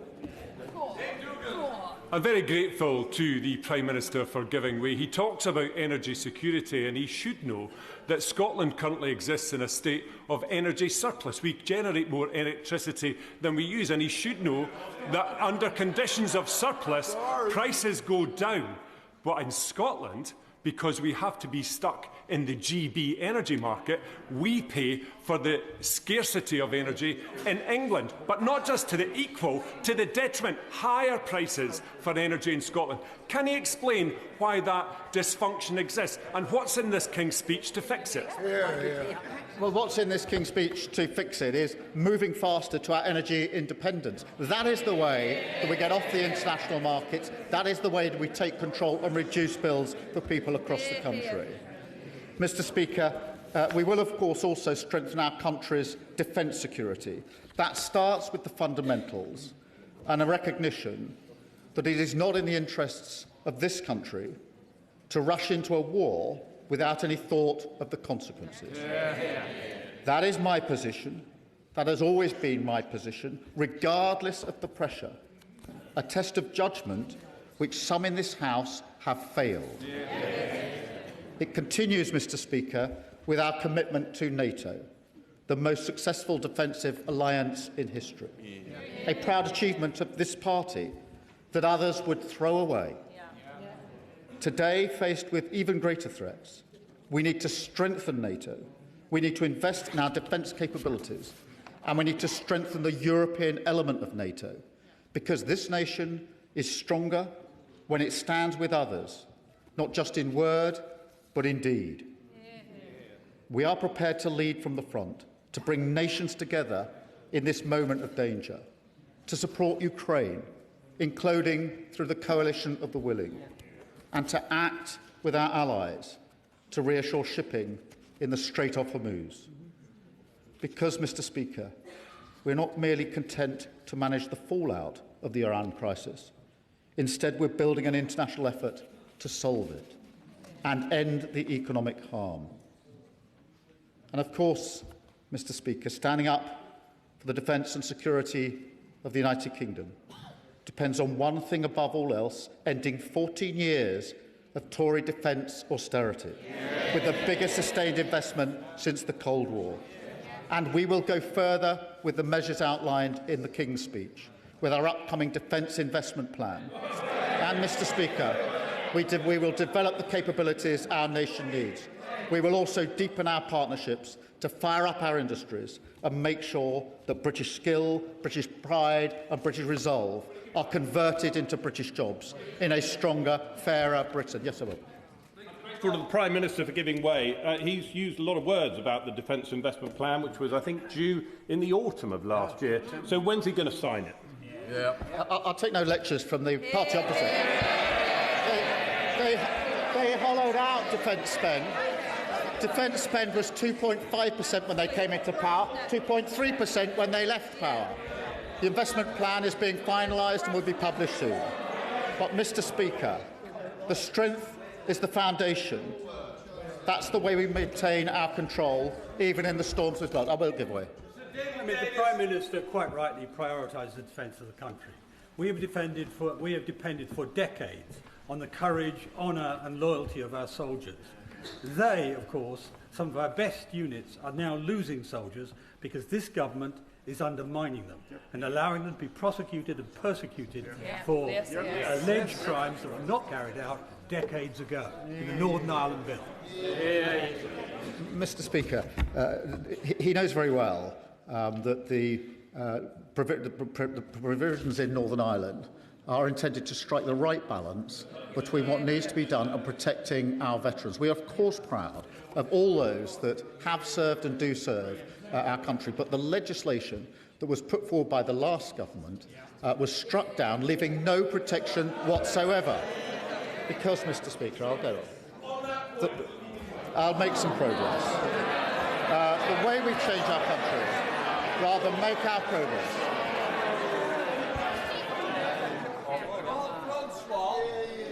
He will know that in the recent Supreme Court Dillon judgment, the court ruled that our Legacy Act overwhelmingly was not incompatible with the Human Rights Act. He knows that. But he referenced the awful events in Golders Green, rightfully. And he defended the police officers against attacks on the leader of the Green Party, rightfully, and said they had to take split-second decisions. So if Northern Ireland veterans had to take split-second decisions to uphold the rule of law in Northern Ireland, what's the difference? I have been in control rooms in Northern Ireland, watching decisions being taken on the use of fatal force. I'm well aware of the nature of the decisions that have to be taken, the circumstances in which they're taken, and how difficult those decisions are. That is not the same as the issues in this bill, and he knows it. Mr. Speaker, strength is the foundation. It is the way we maintain our control, even in the storms of this world, the way we change our country rather than just manage the crisis. And more than anything, change means a Britain where every child can go as far as their talent or effort allows. It is a beautiful idea, one that I know is shared across the House.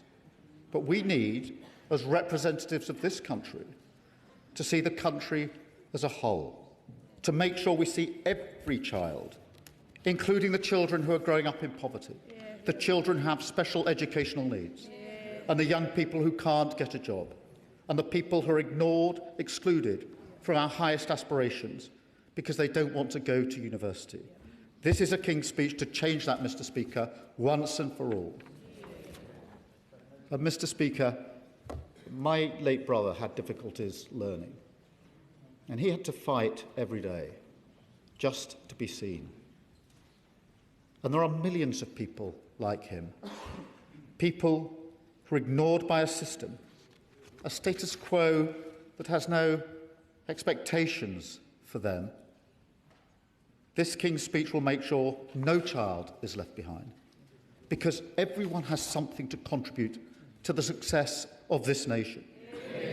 And every child must succeed if we're to build a stronger, fairer Britain. That is how we tear down the status quo preserved by the party opposite, a status quo that failed working people, a status quo that left Britain's economy exposed, a status quo that made our country weak. There are some in this country, some even in this House, who would feed the frustration with that status quo into a politics of grievance and division. This King's Speech sets a different course, a more hopeful course, a course that sees the conflict in Iran, a war on two fronts, not as something to wring our hands about, but as an opportunity we must take to shape our country's future, to end the status quo that has failed working people, to build a stronger, fairer Britain. That is what this King's Speech delivers, and I commend it to the House. The Leader of the Liberal Democrats, Sir Ed Davey. Thank you, Mr. Speaker, and may I start by giving my sincere thanks to His Majesty King Charles for His Grace's speech on behalf of all Liberal Democrats. While we still believe President Trump should not have been rewarded for insulting British soldiers and the Royal Navy, His Majesty was superb on that state visit. And can I join others in paying tribute to the honourable members for Bradford West and for Harlow for their accomplished speeches, proposing and seconding the Royal Address. Like myself, the Honourable Lady worked in a factory. For her, it was crisps. For me, it was pork pies. If we throw in the Honourable Member for the Isle of Wight West, who worked in the soft drinks industry, together we are a meal deal. But may I say, she is the real McCoy. The Honourable Member for Bradford West has already had an extraordinary life and career, talking from first-hand experience about how violence against women and homelessness touches millions of people, and we are in her debt for that and for her bravery and courage. Can I also congratulate the Honourable Member for Harlow for his speech? I hear he recently ran the London Marathon. Now, the House might be shocked to know I have more experience with crisps than long-distance running. But I would add that it's a great pleasure to work with him on young carers and young adult carers, something we are both passionate about. And can I thank him for his leadership chairing the all-party parliamentary group. As others have mentioned, including himself, the Honourable Gentleman was a maths teacher for many years and no doubt had to deal with bad behaviour in the classroom. He may want to advise the Prime Minister on whether the Health Secretary should be put in detention. Mr. Speaker, there's a lot to cover in responding to this King's speech, but I want to start by addressing directly the atrocious acts of anti-Semitism British Jews are experiencing at the moment, the insecurity and fears the community now feel. Week after week, British Jews are being attacked, intimidated and persecuted. Heaton Park Synagogue, Kenton United Synagogue, Finchley Reform Synagogue, Jewish Futures in Hendon, the Hatzola ambulances, and now the Golders Green stabbings. When I visited Marble Arch Synagogue last week, members of the Jewish community questioned whether Britain is a safe place for them, whether they must move abroad to be safe. No one should have to ask themselves this question in our country today. No one. The Independent Review of Terrorism Legislation, Jonathan Hall, is right to call these appalling levels of anti-Semitism a national security emergency. He's also right to say that existing laws must be properly enforced. That's why I welcome the government's initiative to bring forward a policing bill and urge it to ensure police and prosecutors receive the right training and support to pursue anti-Semitic crimes much more effectively. And it's why we on these benches have long called for the IRGC to be proscribed as a terrorist organisation to tackle the threat that these Iranian terrorists pose to British Jews. The legislation finally confirmed today, I believe, to prescribe the IRGC must be a top and urgent priority for legislation. Mr. Yes, I have to give way. Thank you, Mr. Speaker. Can I welcome what the Prime Minister is doing in relation to IRGC, but he will be aware that some 30,000 individuals who protested in the streets of Iran are in jail. Some of those are on death row, about to be executed because of standing up for liberty and freedom. Does he feel that maybe government should, perhaps, and the Prime Minister in particular, should be taking action to try and get those people freed? Because now's the time to act. Thank you. Well, the Honourable Gentleman is right to mention those individuals in Iran who have been persecuted by the appalling Iranian regime, Mr. Speaker. I'm sure the Foreign Secretary will have heard that and will make as many representations as possible, though I accept this is not an easy matter given the regime in Tehran. Mr. Speaker, this is the 23rd humble address I've listened to in this House, and it's the most surreal by far. Everyone in this House and everyone in the country know this Prime Minister may soon not be in power, not in place for his own programme, not able to deliver these promises. Mr. Speaker, the votes on this King's speech ought to be interesting, a test of confidence in this government and this Prime Minister. We will be voting against this King's speech, Mr. Speaker, but how many members opposite will? By my reckoning, if every Labour MP who's called for the Prime Minister to go voted that way, this government's huge majority would be at risk. Let's see if they have the courage of their convictions. We will be voting against, not just because the Prime Minister is one of the weakest Prime Ministers in post-war history now, but because this King's speech does not offer the change our country needs. It does not offer the change needed to fix the insecurity people and businesses are increasingly fearful of. Change to deal with rising prices. People know inflation in food, energy and fuel is set to rocket, but people don't think the Prime Minister has their backs on the economy. The financial and economic insecurity stalking our country is hitting growth, investment and jobs. And we were promised change, promised a government with growth as its mission. Yet rather than change, we have continuity from the failures that came before. Faced with this calamity, what has the Prime Minister offered us today on growth? an EU reset bill that fails to reset. For a Prime Minister who knows a thing or two about failed resets, maybe we shouldn't be surprised, but the Prime Minister's refusal to remove his red lines on a new EU-UK customs union, the Prime Minister's refusal to go further than his red lines on the single market, the Prime Minister's refusal to deliver a new, deep trading relationship with our European partners with a proper youth mobility scheme. That all means he's consigning our country to higher prices and lower growth, and failing to address the economic insecurity plaguing our economy. Instead, we've been given taxes on jobs, the family farm tax. Now, to be fair to the government, not for a second. Now, to be fair to the government, part of our current economic problems stem from President Trump and his reckless war in Iran. Let's be absolutely clear. Trump's war is stoking the cost of living crisis to new alarming levels. Fuel prices up at the pump, food prices set to go up even more, and people's holidays threatened. The Prime Minister's biggest success is not taking us into Trump's damaging war with Iran when the Conservatives and Reform were urging him to do so. Yet by failing to build new and deeper economic alliances with Europe and the Commonwealth, as we have been urging, this country is set to be hit far harder by the inflation coming from the Straits of Hormuz. Thank you for giving way. And I think we all recognise the impact that Trump's war is going to have on the economy. He offers membership of the single market and the customs union as a solution to this. Prices in Edinburgh South West are going up right now. How long would it take to access the single market? How long would it take to be a member of the customs union, in his estimation?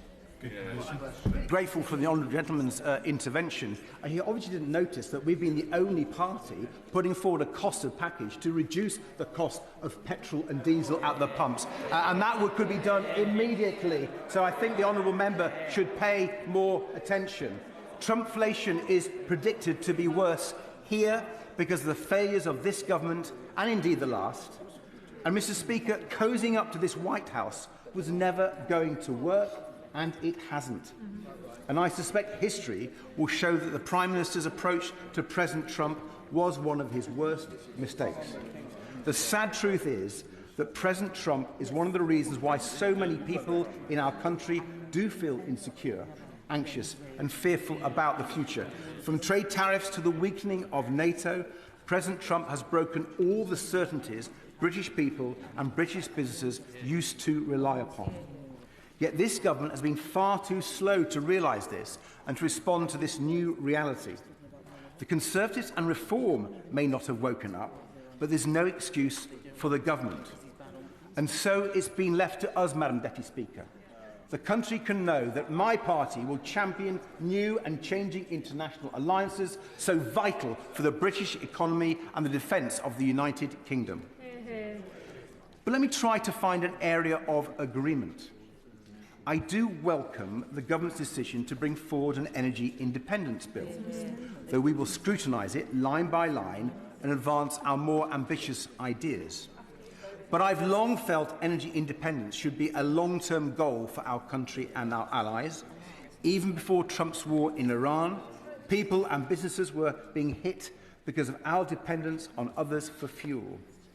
Energy bills for households are still around a third higher than before Putin's war in Ukraine. When fossil fuel dictators like Vladimir Putin can hit the pockets of every family and pensioner in our country, when tyrannical regimes like Tehran's can hold our country and the world to ransom, surely it's time to wake up. Mr. Speaker, Madam Deputy Speaker, oil and gas prices have a long history of spiking and hurting our economy. Even when North Sea oil and gas production was at its height, now almost 30 years ago, the UK could still be hit because we have always been price takers.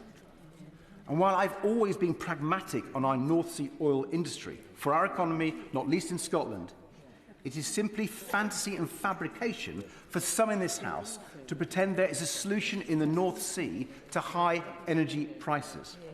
The best way to cut energy bills is to invest in homegrown renewable power. So in the Energy Independence Bill, we will push the government to go further, just like we did early in this Parliament on solar power with the Sunshine Bill of my honourable friend for Cheltenham. Now law. And Mr Speaker, the Prime Minister, or whoever replaces him, must take up our plan to protect people from Trumpflation on fuel bills and cut fuel duty, rail fares and bus prices, protect British families and businesses right now. Madam Deputy Speaker, the Liberal Democrat agenda of greater security for families and businesses begins with greater economic, financial and energy security, but it's also built on greater security for our country. The government must do far more to bolster our nation's defences. With Vladimir Putin waging war in Europe and the need to redouble our efforts to support our brave Ukrainian allies to beat Russia, with a wildly unpredictable president sitting in the White House, leading a dangerous, idiotic war in the Middle East, and then undermining NATO at every turn, with a world order challenged by the rise of China, the case for urgent and significant rises in defence spending is clearly a strong one. And it is even stronger when one looks at the state of our defence readiness. The Conservatives failed on the #1 task of any government, to defend our country and back our armed forces. They left our army at the lowest size since Napoleonic wars. They left our navy at the lowest size since the English Civil War. And yet this Labour government has moved at a snail's pace, failing month after month to publish their own defence investment plan. In contrast, Madam Deputy Speaker, we've called for the immediate launch of defence bonds to raise $20 billion over 2 years, building on successful models used by Poland, and for a commitment to spending 3% of GDP on defence by 2030 at the latest. We've argued for a new European rearmament bank, so our defence industries will lead the next generation of defence technologies. If the history of the last century has taught us anything, if the experience of President Trump has taught us anything, it is essential and urgent that we work with our European and Commonwealth allies to secure and defend our country, our values and our way of life. And central to our British way of life, Madam Deputy Speaker, is the NHS, to which I now turn. And it's important I do so, because I'm likely to be the only opposition party leader to stand up for healthcare in this debate, as the Conservatives are so embarrassed by their record, and Reform's leader has spent decades saying he wants to get rid of the NHS entirely. Now, the government would have us believe that he's turned the NHS round after the mess left by the last government. But when he's not plotting his next leadership bid on the Prime Minister, the Secretary of State would have Labour backbenchers believe he's fixing the NHS. If only, Madam Deputy Speaker, if only. Now we're told that the Health Secretary is preparing to resign tomorrow. Madam Deputy Speaker, this resignation is taking so long, it would give NHS waiting lists a run for their money. Anyone who visits their local hospital knows that the NHS remains in a critical state. Thousands of people are still being treated in hospital corridors every day. We're now even seeing job adverts for people to provide care in corridors. I'll give way. Be interested if he could remind us how he voted on Andrew Langster's reforms of the NHS, many of which are still creating problems in our NHS today. Many of those, and he ought to know that there's not only been a long time when this party was messing up our NHS, but they've had 2 years and they've absolutely failed, Madam Deputy Speaker. And let's turn to their promises to turn round primary care, with more GPs, more NHS dentists, more community pharmacists. Well, some areas of the country have been going backwards since this government came to power. And when it comes to people feeling more secure in their lives, in their futures, quality healthcare is central. I won't list off all our policies for fixing the NHS, except one: care, social care, family care. And not for the first time, I must declare an interest. The reason I want to focus on care is because it is the central, radical and transformational change that has to happen if we are to fix our NHS. 2 years ago, in the debate on the last humble address, I raised care with the Prime Minister as the big challenge the government had to tackle to rescue the NHS. I welcome promises back then for cross-party working. But what's happened? Almost nothing. True, the excellent Baroness Casey has been dispatched around the country on a timetable written in the Treasury, but her report lands just before the election.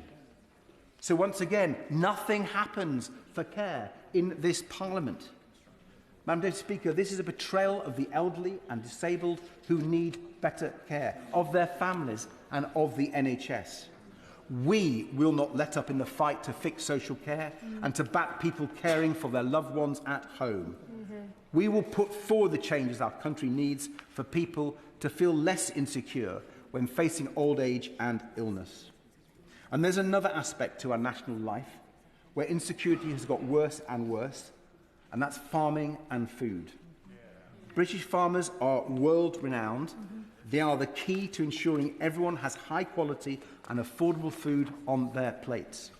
And yet, they have been let down and forgotten time and again by the Conservatives, who undermined our food security with bad trade deals and botched funding. The last Conservative government left England as the only country in Europe where farmers aren't supported to produce food. But somehow this Labour government has managed to make things worse for farmers, not least with their terrible mess over the family farm tax.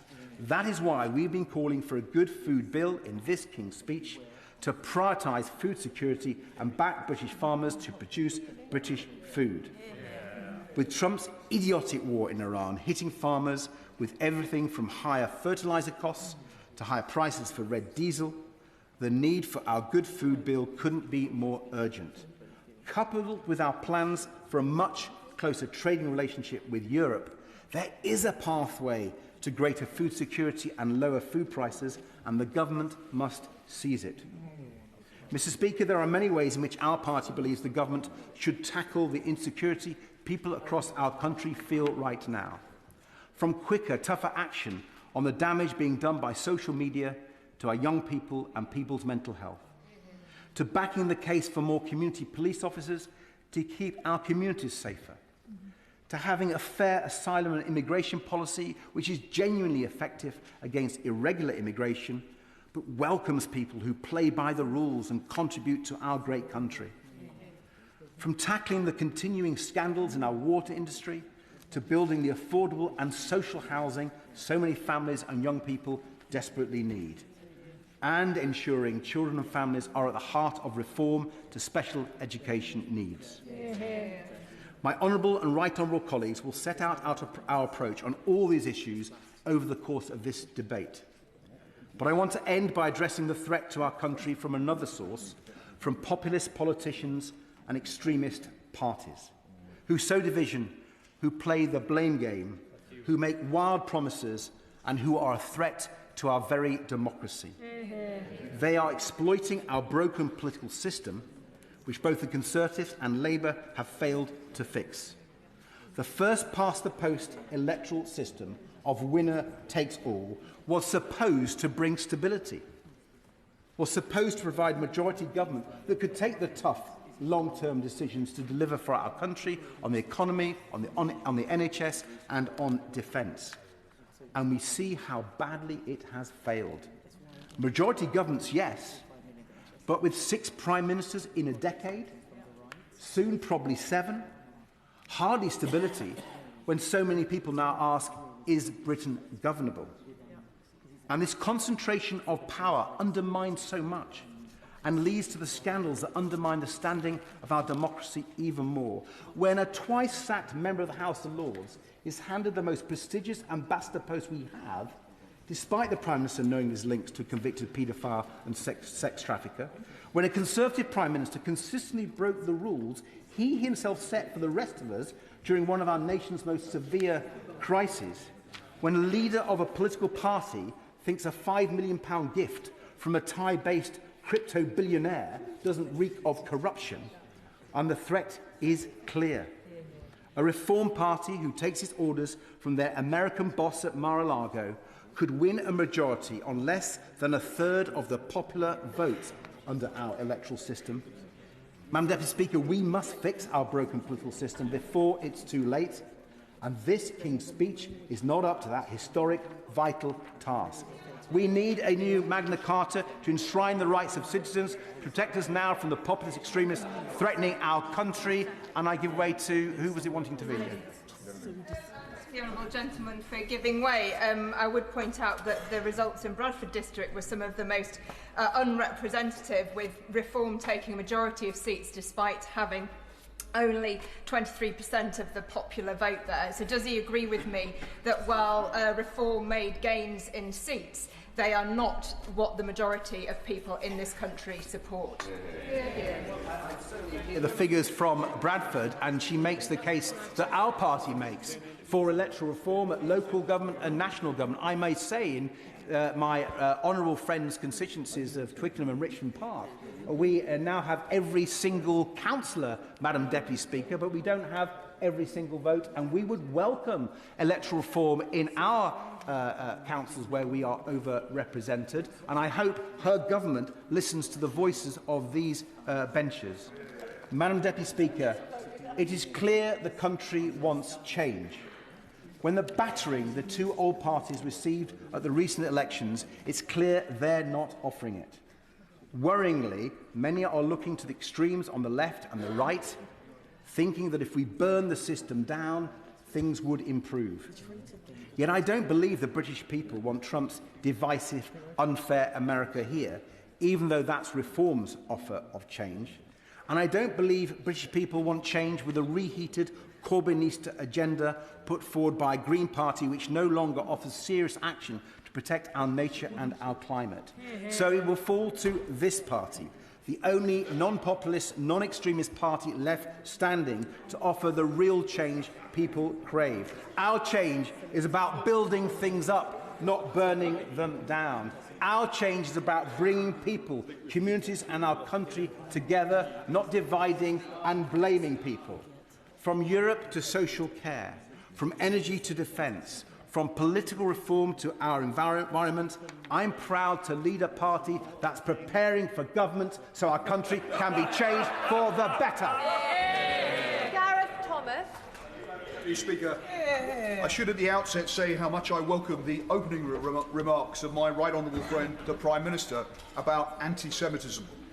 Kenton Synagogue and Golden sit very close to my constituency.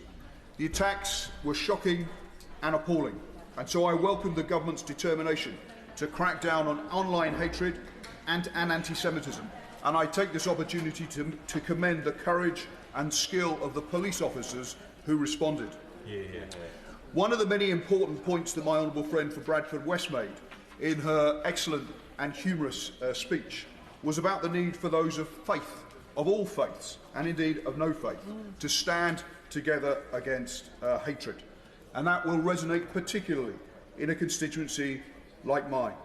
I say to my honourable friend, she gave a brilliant speech. She is an inspiration, and I suspect I am not the only member to feel that it is an honour to be in the same party as her. My honourable friend for Harlow, who is without doubt a rising star in our ranks, made me jealous about his marathon running skills.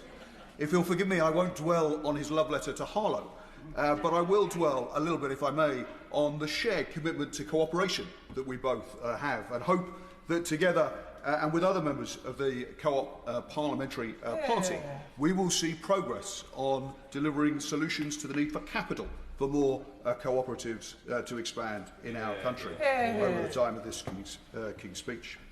Madam Deputy Speaker, the biggest challenge our country faces remains how to put more money in people's pockets, to drive up living standards, and to do so at a time of ever-increasing global tensions. It's worth remembering what the Leader of the Opposition is clearly trying to forget, that after 14 years of austerity, after the Conservatives and their friends in Reform led us out of the world's biggest market, doing huge economic damage, our public services too are still in need of sustained investment. In that regard, I share my constituents' impatience for change. I welcome the determination in the gracious address to continue to reform the leasehold system, to make, for example, service charges more transparent, fairer and easier to challenge. I welcome the plans to abolish NHS England, to help fund more investment in expanding GP services and to bring down waiting lists and waiting times in hospitals such as Northwick Park, which serves my constituents. And I welcome too the overdue crackdown on late payments by big firms to small businesses. There are two long-term changes, I believe, that are key to delivering sustained higher living standards, particularly for my constituents. Firstly, to secure far better access to Europe's single market, and secondly, far better access to finance for small businesses and the financially vulnerable. On Europe, I particularly welcome the European Partnership Bill in this gracious address as the next step towards a closer relationship with Europe. With the US increasingly unreliable as an ally, and with the economic damage from Brexit ever clearer, Britain needs to prioritise negotiating a dramatically better trade, defence and security deal with the EU. The imminent deal lowering barriers to trade in food will reduce red tape and lower business costs. The decision to rejoin Erasmus and the coming deal on youth mobility are positive too. A referendum in my lifetime on whether to rejoin the EU feels inevitable. And if it does, I will be very tempted to campaign to rejoin. We are, though, a long way from such a moment. The priority with the next UK-EU summit coming up should be to reach agreement for a full renegotiation of the TCA, to secure greater access to the single market, far more beneficial than mere customs union membership. The recently concluded EU-Swiss trade deal offers a helpful pointer, with much more integration into the single market for more sectors of their, similarly, service-based economy. Further security and defence cooperation, increased business mobility, mutual recognition agreements to remove duplicate product testing and certification to make it easier for businesses to sell British goods in European markets would make a significant difference for businesses here, for our economy and ultimately for living standards. Yes, you good boy.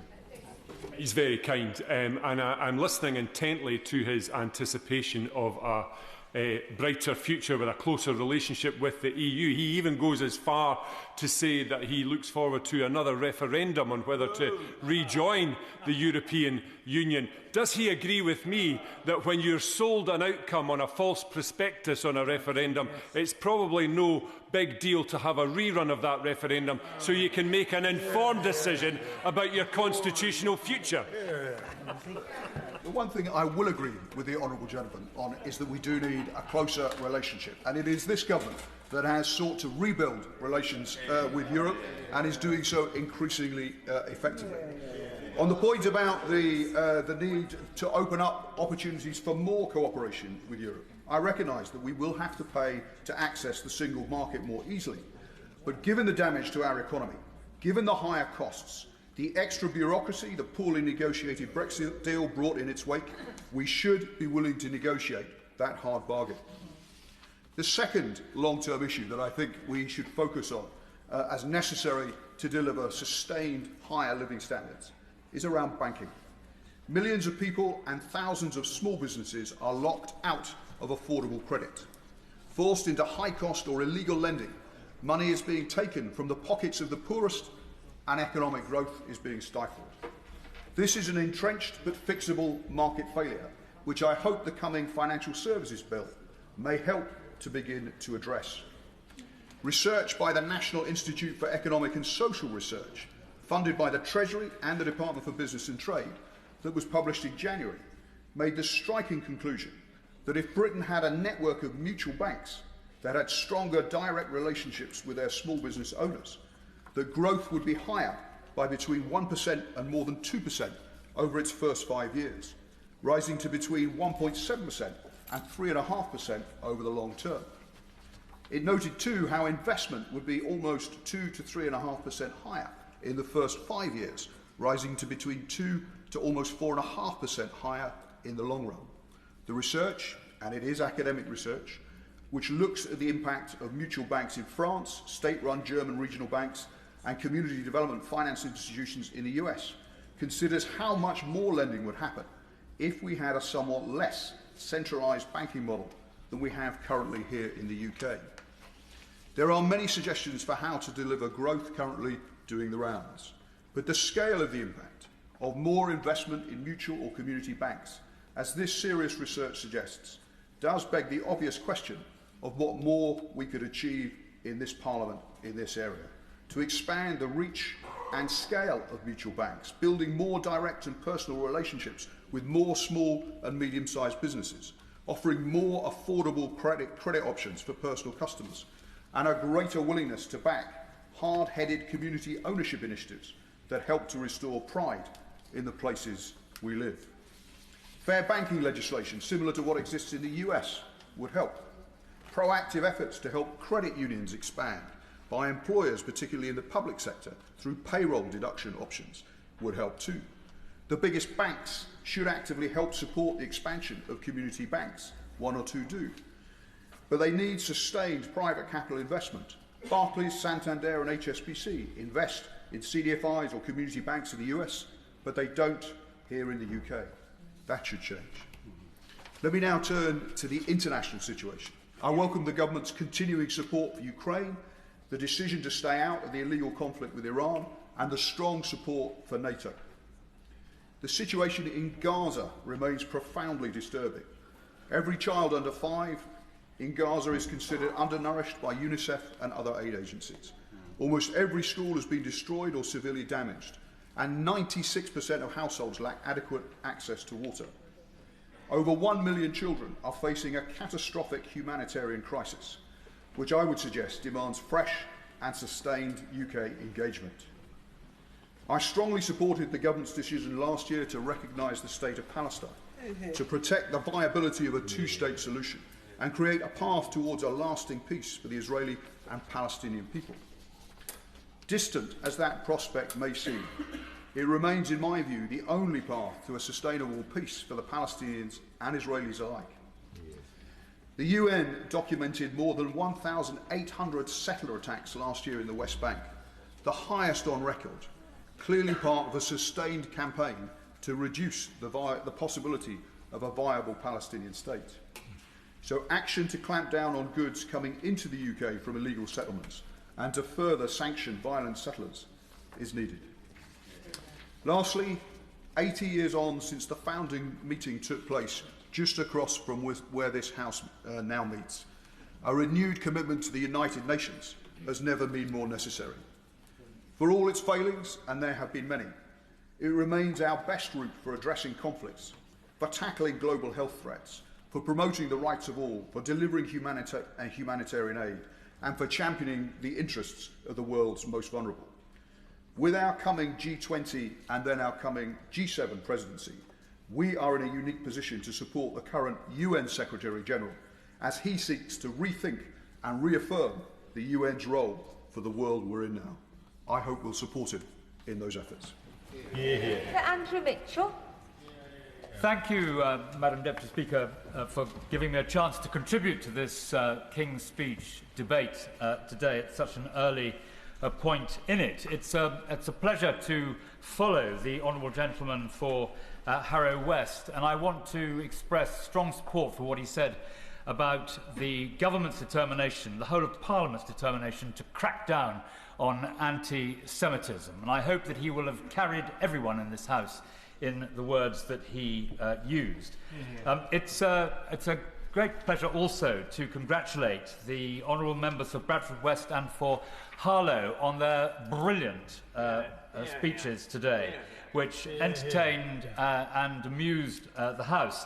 The honourable gentleman for Harrow West said it was an honour to be in the same party as both of them, but I think all of us can say it's an honour to be in the same parliament as both of them, and they certainly did very well. I have to admit, Madam Deputy Speaker, that it is now 34 years since in 1992 I had the privilege of seconding the Queen's speech from over there. On that occasion, Madam Deputy Speaker, I referred to myself as an oily young man on the make.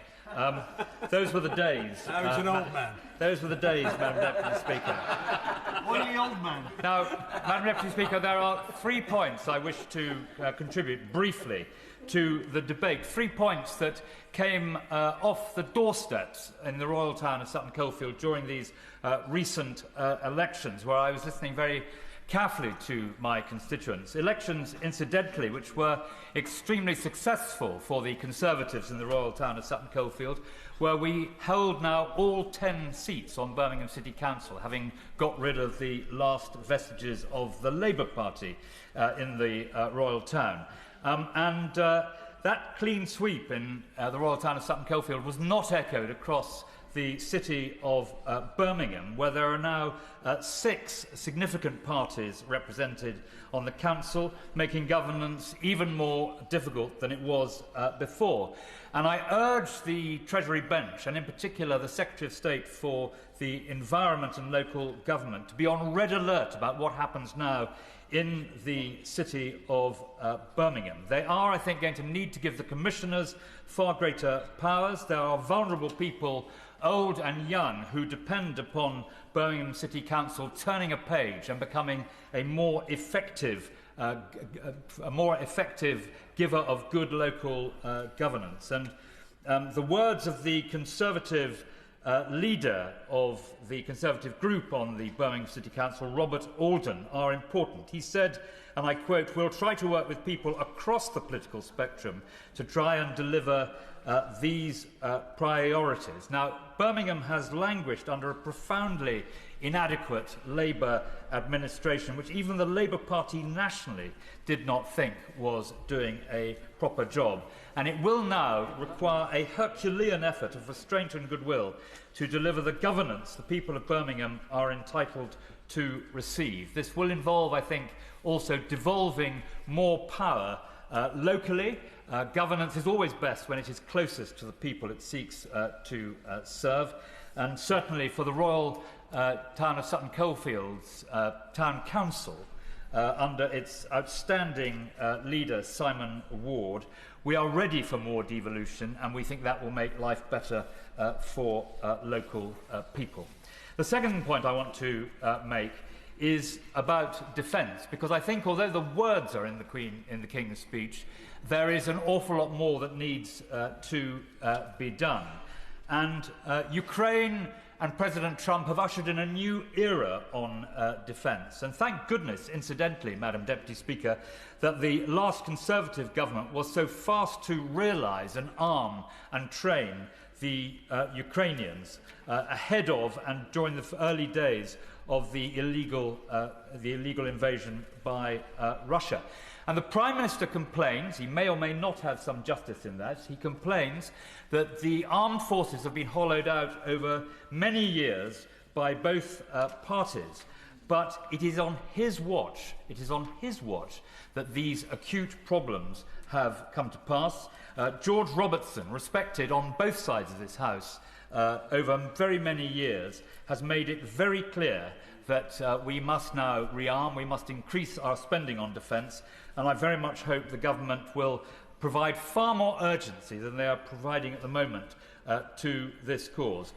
President Trump was not the first person to complain about Europe failing to pull its weight financially in NATO, but he is the first American president to take action, and Britain needs to step up. We need to lead European NATO with France and Germany, but also with Poland and cooperation with Ukraine, whose technology has redefined modern warfare. Australia and Canada are significantly increasing their spending, and I hope very much that the government will now, as I say, entertain far greater urgency in addressing these matters. I'm pleased to see that Gordon Brown is now at the heart of this Labour government, so I hope that he will explain the importance of soft power being the other side of the defence coin. There are many honourable ladies and gentlemen on the other side of the House who are experts on defence, and they know that the government made a terrible mistake in cutting further the amount that we spend on development. Development is a very important arrow in the defence quiver, and I hope very much indeed that Gordon Brown will be able to explain to the government why this is so important and why they have made such a mistake. Now, the third and final point I want to make, Madam Deputy Speaker, is about... Yeah, I'm going to I'm going to make a third and final point now. But this is, I can't take any more. I will end up hanging from a tree somewhere. Okay. I would just like to thank every one of you who has been watching today. Benny, thank you for the donation. Shaz, everyone else, Paranoid One, and everyone else in the chat. Thank you very much for joining. Much appreciated. We got the points. And that. Shaz, if you go onto my videos of my of the channel, there is the whole yeah, there's the whole video of Kemi's speech up there live now. All right. Yeah. I love doing that. It's like yeah. Yes, this is me. All right. So brilliant. Okay, guys. Thank you very much, everyone. Yeah, Kemi's speech is up on there, Shaz. If you want to go and see it, it's up on the channel. And yes, I promise you, I will record his tears in 4K and zoom in on them. All right, because I'm sure there's thousands of people, hundreds of thousands of people that want to see those tears. All right, okay. I need to go to the toilet, and so does a dog. And I hope to be in London on Saturday. All right, I really do hope to be in London on Saturday. It is, yes. Asher's place. It is. Chat is brilliant in here. They're all spot on. There was some great comments. I love them all to bits. Right, okay. Thank you all again. We will catch you all soon. Yeah. Right. Don't forget, give us a comment on some of the other videos. Give us a like on the other videos. It all helps me out. It just supports me. Yeah. Helps the algorithm. All right. One man band doing all this. All right. Take care, all. Have a great evening.